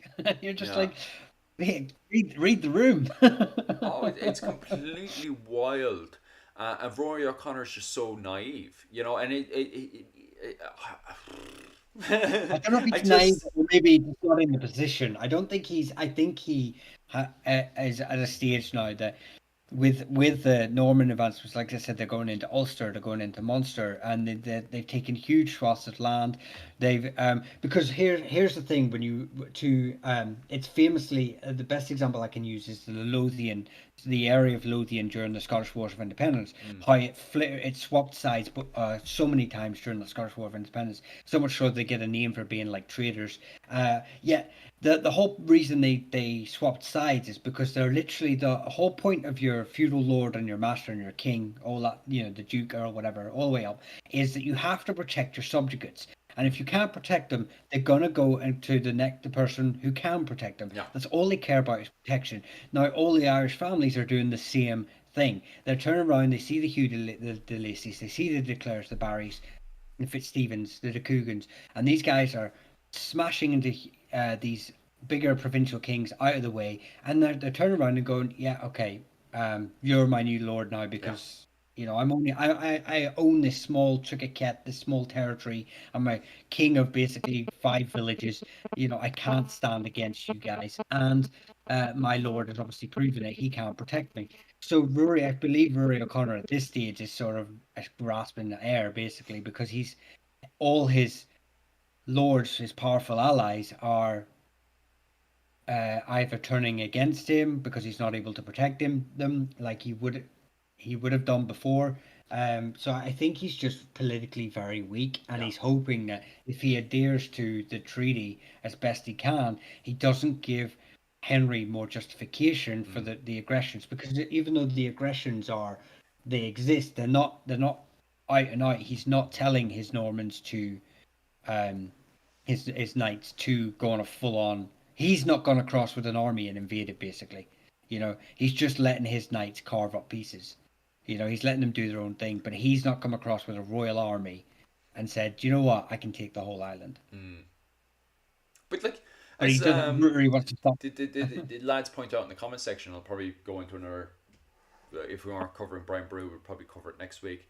But Hugh de Lacy is the one who bloody steps up as pretty much King of Ireland at the time. Like he even bullies King John over it, who's just an evil fucking just a horrible human being.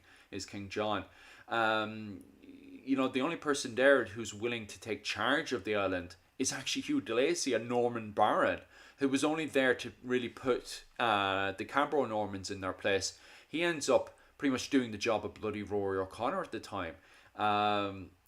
It's so frustrating from my perspective of Irish history right now, is that you have Rory O'Connor who won't bloody commit to anything evil, basically. It's like he's literally terrified of going to hell.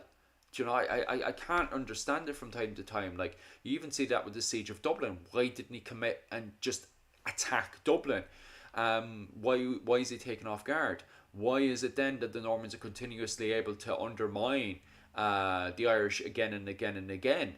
And Rory O'Connor's just a fool of it. Why is Rory O'Connor never just, being violent and evil and just asserting himself, a little bit of good assertion? He just never does it, and it's just frustrating, and you end up pulling your hair out of why he's not doing these actions. And as you pointed out there, he keeps to these treaties, these crappy treaties that even the people who are imposing these things, such as Henry II, aren't even keeping to. And so only an evil, nasty person like Hugh de Lacy is actually, like they say, if you truly love somebody, you'll be mean and nasty to them from time to time. What's the saying again? If you love somebody, you'll be mean to them. Hugh de Lacy understands that kind of philosophy. Rory O'Connor, no, he just, from my perspective, he just doesn't grasp it, And even his own sons are undermining him at this point. He goes into his later reign, and he's in between retirement or trying to govern his own what's left in Connacht, and even his own sons are trying to throw him out because he's just doing a horrendous job, from my perspective. Yeah, I agree. I agree that his sons are, that they've kind of, it often takes the younger generations to see the world that is forming, at that time. Rory's maybe a generation behind, so he's seen the world as it was. Yeah. And he doesn't understand this new world order that's come through, and the brutality. I mean, that the Normans have. I mean, the Irish were brutal, but the Normans really could escalate that to another level, even within kindred, infighting. Don't get me wrong. There's been some Irish ones that could match that energy, but not Rory O'Connor. He's not matching the same brutality that's been seen by the Normans. And maybe his sons are looking at this, going, "Dad, like, what are you doing? Like, literally, what are you actually doing?" And Rory sat. I can just imagine him sat at this hypothetical, the dinner, and just said, "Look, we've got this treaty. I've got to honor this," and then his sons are go, F the treaty. Yeah. Then no one else is listening except you. So, and I can just see, the ball flying, and go to go to your room, telling some prince to go to his room because he's not listening to his dad. But at the end of the day, he does realize that, in some degree, that maybe he's out of his depth, or that his sons are in a position where they're just going to push him out of the way anyway. Which is, like you say, his first abdication comes into play. Yeah. And so a lot of people from this point onwards obviously then ask the question, is this the last Gaelic King of Ireland? It's definitely something I disagree with. I think the Rex Hiberno is something that kind of goes between the Gaelic people. This is only, for a lot of people, this is just something that'll pass by. Eventually, God will give them their rightful lands back, perhaps. I have no idea. But, the last Irish king, from my perspective, is definitely Brian O'Neill, which is around 1250 and stuff. But this is definitely something that leads to the end of the Gaelic kings of Ireland. I wouldn't say Rory O'Connor is the last Gaelic king. I would definitely have to give that title over to Brian O'Neill. And then even on top of that, I have some people who pop up in my comment section and say actually Hugh O'Neill could have been seen as the last king of Ireland. I suppose that would be your debate and argument and everything. But he's definitely somebody that was one of the last Gaelic kings of Ireland, if you could see it from that perspective, and definitely the last one before the coming of the Normans onto the island. What do you think of that, Michael? No, I agree with the assessment that I think whenever people say that Rory O'Connor is the last king of Ireland, is maybe the last king without considerable Yeah. opposition and to claim the entire island. Before the arrival of the Normans, he definitely was the king with the biggest stick that could, claim that title. But whereas Brian obviously didn't have control of the entire island. Yeah. Um, so, but he was definitely the last Gaelic king. Hugh O'Neill, if we're going to go up to Hugh O'Neill in the 17th century, or 16th and 17th century, I mean he never even took the title. So you're just awarding someone the title because they controlled 98% of the island, just for the Tudor conquest of Ireland. So that you're awarding it to someone who never claimed it, whereas Brian at least did, um, uh, he, he was Brian did actually, at least take the title. Um, um, so yeah, I mean, and then you've obviously he was a descendant of Rory as well, and then we've got Edward Bruce. We can't forget Edward Bruce. Yeah, yeah, yeah. Although he's not Gaelic, he's not Well, Gaelic. his claim was the Scotty claim. They're all the one Celtic people kind of claim from a modern perspective. But you're right, he's not Irish, but a lot of people would have seen him as part of the whole, as from a modern word, Celtic sphere and stuff. So a lot of people didn't recognize the O'Neills in their propaganda weren't recognizing the Bruces as foreigners, although they were technically of Norman descent. The O'Neill propaganda was trying to make out that they were, a part of the Scotty world, that they were all brothers and sisters of the Celtic world from a modern perspective. So yeah, Yeah, I mean, I it's a love funny that. I one love from a that. medieval. Yeah, I love that Robert Bruce's letter to the Kings of Ireland, mm, basically saying, that, and they refer to Scotland as basically Little Ireland, yeah, in the context of, that they're the little brother of the Irish, yeah, and it's a fascinating that they just carry on that even though the Bruces are not of Gaelic descent, they're in their paternal line. They came up with David the First.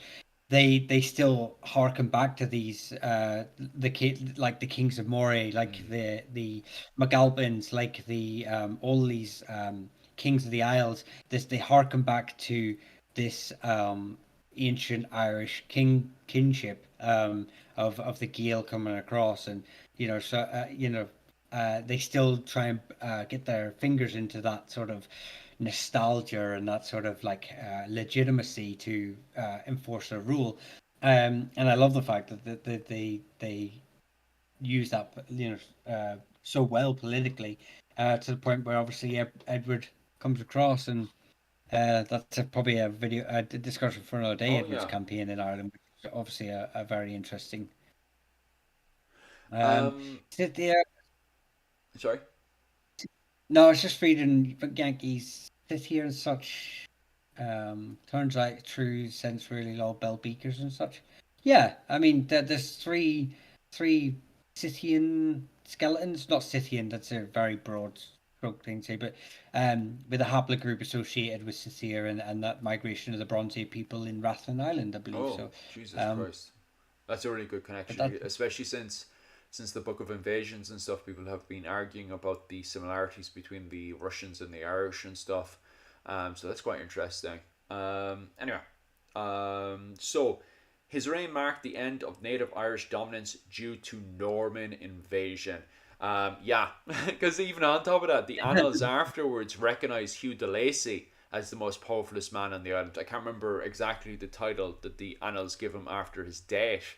But yeah, Hugh de Lacy's the one that, pretty much governs Ireland and governs the Gaelic people in a quite positive way, actually. I know a lot of people see the Normans all as, bad, evilous, villainous people. But it's the likes of Hugh de Lacy and William Marshall that normalizes the island again. People are able to wake up in the morning and go down and do the farming and stuff because of the likes of Hugh de Lacy and William Marshall and their kind of bullyish, blunt attitude, especially against other Normans and stuff. Because I think, like, don't get me wrong, Hugh de Lacy and William Marshall are horrible human beings, but they're the type of people that make sure that the working class man can get up in the morning and do his bits and bobs and then go to bed. They're the type of human beings that you need on the island to govern it. And you can see that with the reflection of the annals, that the annals are kind of breathing a sigh of relief of, whew, at least we can get back to some form of normality. But especially when people see the likes of Hugh de Lacy and William Marshall standing up to King John and even putting King John in his little box, that's a real positive impact for the people writing the annals, the Irish clergy and stuff. So yeah, it's the Normans are kind of picking up the pace from this, especially in the southeast of the island. Of course, at the north, you can see the rise of the O'Neills, who are also taking advantage of the fact that the old people, the old system, the old people at this point are not, they romanticize, what's in front of them too much, I think, that they're not willing to kind of do nasty and evil things to keep people in their place and to keep that rule of law governing. You see the rise of the O'Neills. You see Hugh de Lacy taking advantage, not taking advantage of the situation, sorry, pinning everything down and putting in a basic laws back into place again. And it's the same thing with William Marshall around the Kilkenny area as well, where they're governing and taking control. So yeah, for a lot of the native areas, they're no longer dominant the way that they used to be, and a lot of people are common people that just want to do a basic day's work are turning to the likes of Hugh de Lacy and William Marshall, the Normans, to govern and running the island. So yeah, from my perspective, I definitely do see that this is the end of the native Irish dominance, the Gaelic dominance of the island, and we do see Hiberno-Norman dominance in the early 12th century, the early 13th century, from my perspective. Yeah, I agree. I think that what we see is this hybridization, where like you said, the Hiberno Normans are coming in. Now they do something that if you want to claim that they're all of the same paternal line Mm. from Norse stock in Normandy, obviously some of them wouldn't be, but for the most part, where we see this integration of and merging of two cultures, where they like say the that famous saying, they become more Irish than the Yeah. Irish themselves, attributed primarily to the Fitzgeralds. But even the likes of the Butlers, who are associated with this link to England the whole time, they look to England for direction. They don't really associate themselves into Gaelic practices. Mm. Um, the main family, because obviously you have cadet branches that do fully immerse themselves into Gaelic culture, but even the Butlers are still they're giving Gaelic lords lands on new lands in new areas Yeah. to use as buffers against other Gaelic lords, like the O'Mearas against the Kennedys in Ormond. They're not eradicating the system that already exists. as far as they're concerned, they're just putting their tweaks to it that fits their narrative. But by and large, they keep the system in place. They keep the old order in place. The changes that you see are just changes that allow their lands and titles and children and their assets to remain within their family. But that is no different to what the Irish were doing all through the Yeah. centuries. You come in, you take the land, you take the name, whatever you do, keep control and keep all your stuff together in your name to your descendants. Mm, And if that means I have to move this goalpost to the left and this goalpost to the right, and the Normans are just doing the exact same thing. yeah. And yet, people who may have this pure envisage of like Gaelic culture and the Normans came across and they ruined it, and it's just like no, the goalposts were always moving. The culture was always progressing to what it was becoming. Obviously, that there's I don't want to say what's become because obviously that's from other external sources later on. But at that point, anyway, it's just a natural progression almost. Mm, And even in the sense of the Irish who aren't under Norman control are. Um, they're very early on. There's no almost no differentiation between the two. That the English then, when the Normans become English in England in 1366, are coming across and they're referring to these families of Normans descent as Irish yeah. dogs because they can't even tell the difference between the two groups. Yeah. So That's a fact. So the Treaty of Windsor made Ireland a vassal of England, altering Irish history. Would you agree? no.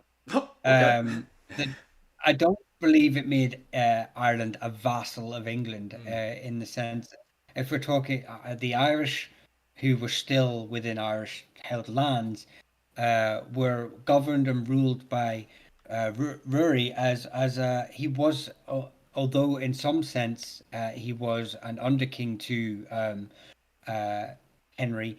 The document is worded in such a way that he's it can be read and probably quite purposely for as any document signed today is worded in a way that both sides can turn to their people and go, we got what we wanted out of this document.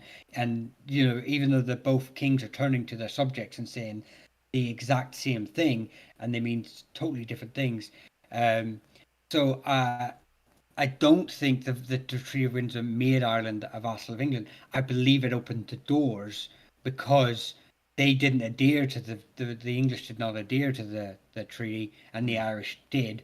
It opened the doors for that vassalage. But I believe if you went back as a reporter and went back and went, Rory, are you a vassal of the King of England? He'd have said no. And if you went to Henry II, is Rory a vassal of yours? He'd have said yes.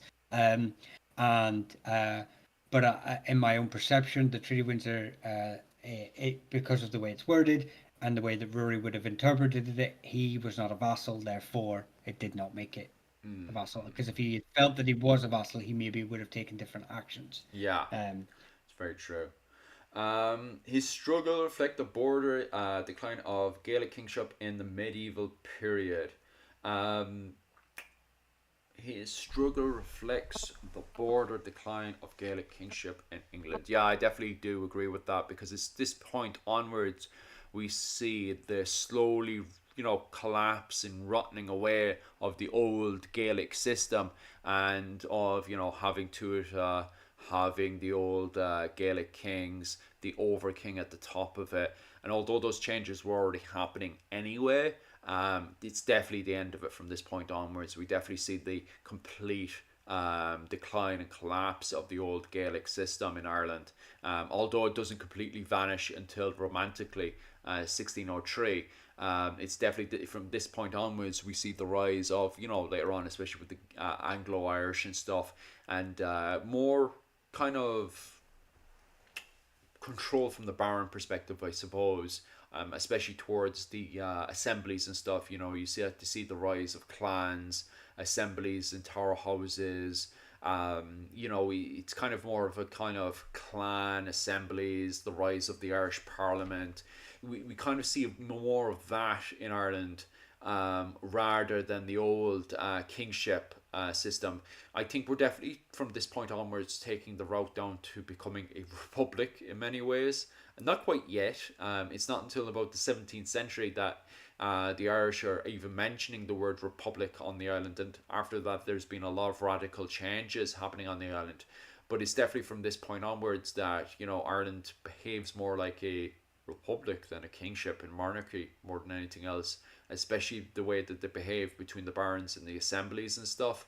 And they definitely take a lot of influences from Florence later on, and especially with the Icelandic thing at the time where they would have their assemblies in Iceland. Um, so it's definitely a decline and eventual complete collapse, especially in 1603, of the kingship of Ireland.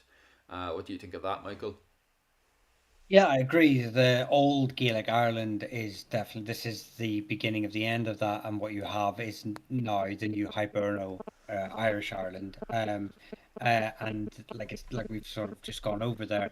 It's definitely the end of um the Ireland we knew before, kind of Mm, thing, but not it's not the end of Irish culture, or it's just the foundations that had built Gaelic Ireland were now that they were foundations buried in the dirt, and the house that is being built on top of them is this new Ireland. So yeah, I agree that everything else that had been before um, was vastly changing, and becoming maybe I often look at but it's any culture can claim the same story. Nothing, no culture or people today, no one is a direct, like to call yourself Gaelic today to me, or Anglo-Saxon, or would be a bit strange, since you couldn't go back to that time period and you would not fit yeah, in any sense. And I believe that's the same to an Irishman 100 years from this point on, literally from Rory's reign, 100 years on, go back, would find Ireland a very different place. yeah, And so yeah, we have this more, and to say Norman, Hiberno Norman's a bit weird actually in its sense as well. I think it's a more European, more Frankic, because oh a yeah, lot of these traditions of the are being brought across to Ireland are more heavily influenced by the likes of France, like yeah. heraldry. Mm. These are all things that are coming across from France Yeah, like through the a lot of academics say that's one of the biggest impacts that happens in Ireland at the time, is how it kind of somewhat disconnects itself from, especially up to 1250, how it disconnects itself from the Scandinavian North Atlantic world and really starts to connect itself more and more with the European world, especially with France and stuff. You start seeing way more Frankish influences happening in Ireland now after the Norman conquest of Ireland than anything else. So although it kind of pumps into this kind of funny relationship internally with itself, especially with its kingship and how it changes from kind of being a monarchy to more kind of republican ideas, especially going into the 17th century and stuff. When it comes down to its the internal politics, sorry, the external politics, it's definitely kind of rerouted itself. Not completely, I still think even up to 1603 you see even clothing and stuff, you see a lot of influences from Iceland and stuff into Ireland, especially in O'Neill territory and stuff, and especially with Scotland and its relationship with Norway and with Iceland and stuff. So I wouldn't say it's completely vanished away, but it's definitely somewhat redirected itself from the wider Scandinavian North Atlantic world, and definitely redirected itself more to its European Frankish influences coming onto the island of Ireland. And it is interesting as we go into the next question there of, how did Rory's leadership influence Ireland's resistance to the Normans? And I definitely think it causes it to become more complicated, because Rory's not assertive the way that I wish he would be from my interpretation of the literature.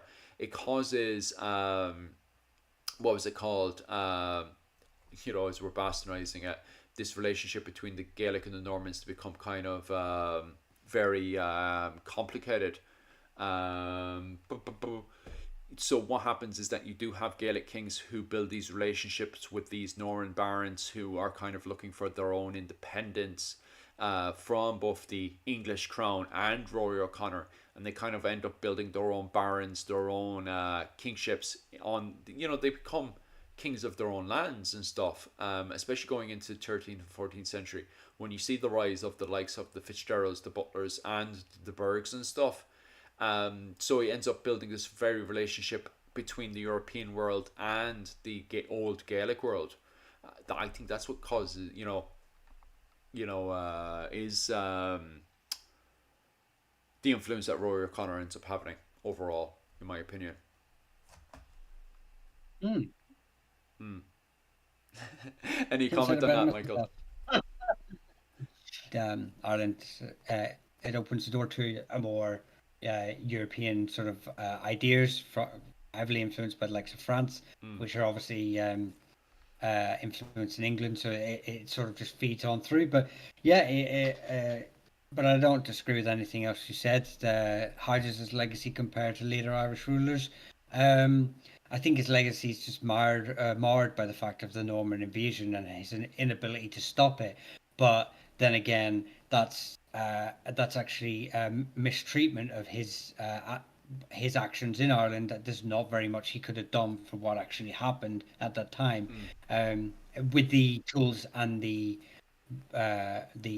who what he was and who he was at that time. That he could have changed the outcome of what happened. Yeah. What happened was happening, and there was nothing really he could have done about it. So, um, I think to attribute the fall of Gaelic Ireland to him as some sort of like negative, when and it's the same with Dermot. At the end of the day, Dermot going across and get like I know Mick Yankee was saying, "Oh, I hate Dermot. He went across and got the Normans," but he didn't do anything different than what anyone else would have done in his situation Mm. because he wouldn't have foresaw the repercussions of his actions, and that all he's doing is he's doing what every king has done every century before him, every century after him, which Well, was gathering I, I, mercenaries to I, get to be right back. honest with you, knowing Dermot, and if he did commit essay towards the what was it, the head of Saint Bridget's monastic settlement and stuff, and he does appear to be an absolute horrible human being.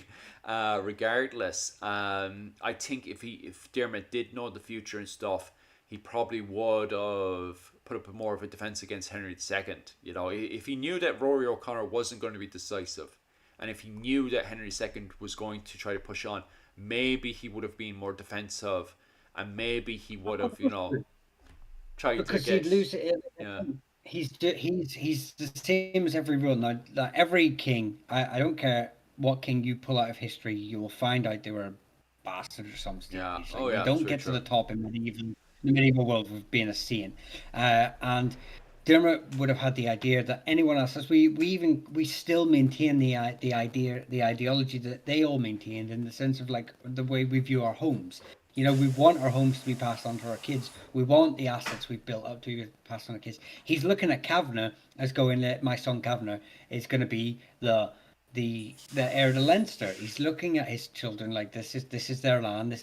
That's the whole reason he goes to England. He wants his family's lands back. So Mm, if he knew that Strongbow was going to usurp the kingship after him, he would not have done. I think he had an idea on that one, but he kind of hoped that maybe there would have been.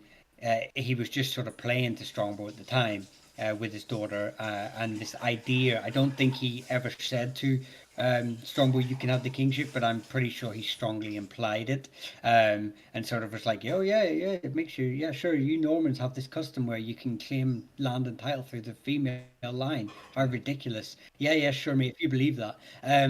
But I don't think once he'd let the cat out the bag, I don't think he actually realised how what he let yeah. out wasn't actually a domestic cat; it was a bloody tiger. And so he's, and because of that, so yeah, I don't think Dermot deserves the hate. I don't think Rory deserves the injustice of being um, associated with the sort of the falling of Gaelic Ireland.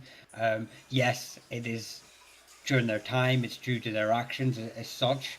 But it feels a bit, like I said, a bit unfair considering what I don't think they could ever foresee Mm, what their mm, actions, the yeah. outcomes would have been. So yeah, but apart from that, yeah. Yeah. So we had a pretty awesome discussion today. Michael, thank you so much for coming onto the channel.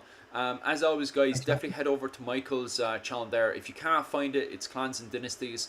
It should be easy to access if you go onto my page and then scroll all the way down to the bottom. There you should be able to find my friend list, my subscribers and stuff. Go on over to Michael, give him an old subscribe to his old channel where he specialises more on the families and dynasties of both Ireland and Scotland. All the way up to Jacobite Rising, isn't it? From the medieval period all the way to Jacobite Rising. Michael, am I wrong? Yeah. Oh, Yeah, it no, is. all the way to 17th century in Ireland and 18th century in Yeah. Scotland. Just to basically whenever the clans Yeah. sort of eras end in countries. So. So if you're into all that stuff, definitely head over to Michael's page. I have just taken down the video that I posted up last night. I want to do a few adjustments and stuff that I forgot to do last night. So that video will be posted back up again later on today, or in a few hours for you guys or whatever. Shouldn't take too long. It's just one or two adjustments that I want to make to that video. So that video will be going back up again. So if you're wondering about my top 5 favorite castles, that will be posted up in the next few hours or so. So I'll make sure to post that back up again. And on top of that, guys, tonight Irish time. Sorry, tomorrow night Irish time, and also over in America as well. I will be covering the rise of Mayor Shockno the First over on Patreon. So if you're interested on that, definitely head over to the Patreon class and join that. Or if you just want to support the channel financially, head over to Patreon as well. I think it's only like a pound or something, or a euro, whatever, to support the channel. So definitely head on over there and have no look for yourself. To get onto that, just head on over to my channel. It should be the very first link you see when you get onto the channel. So have an old nosy at that. But other than that, guys, thank you so much. And always, other than that, guys, slán go bhfuil ya.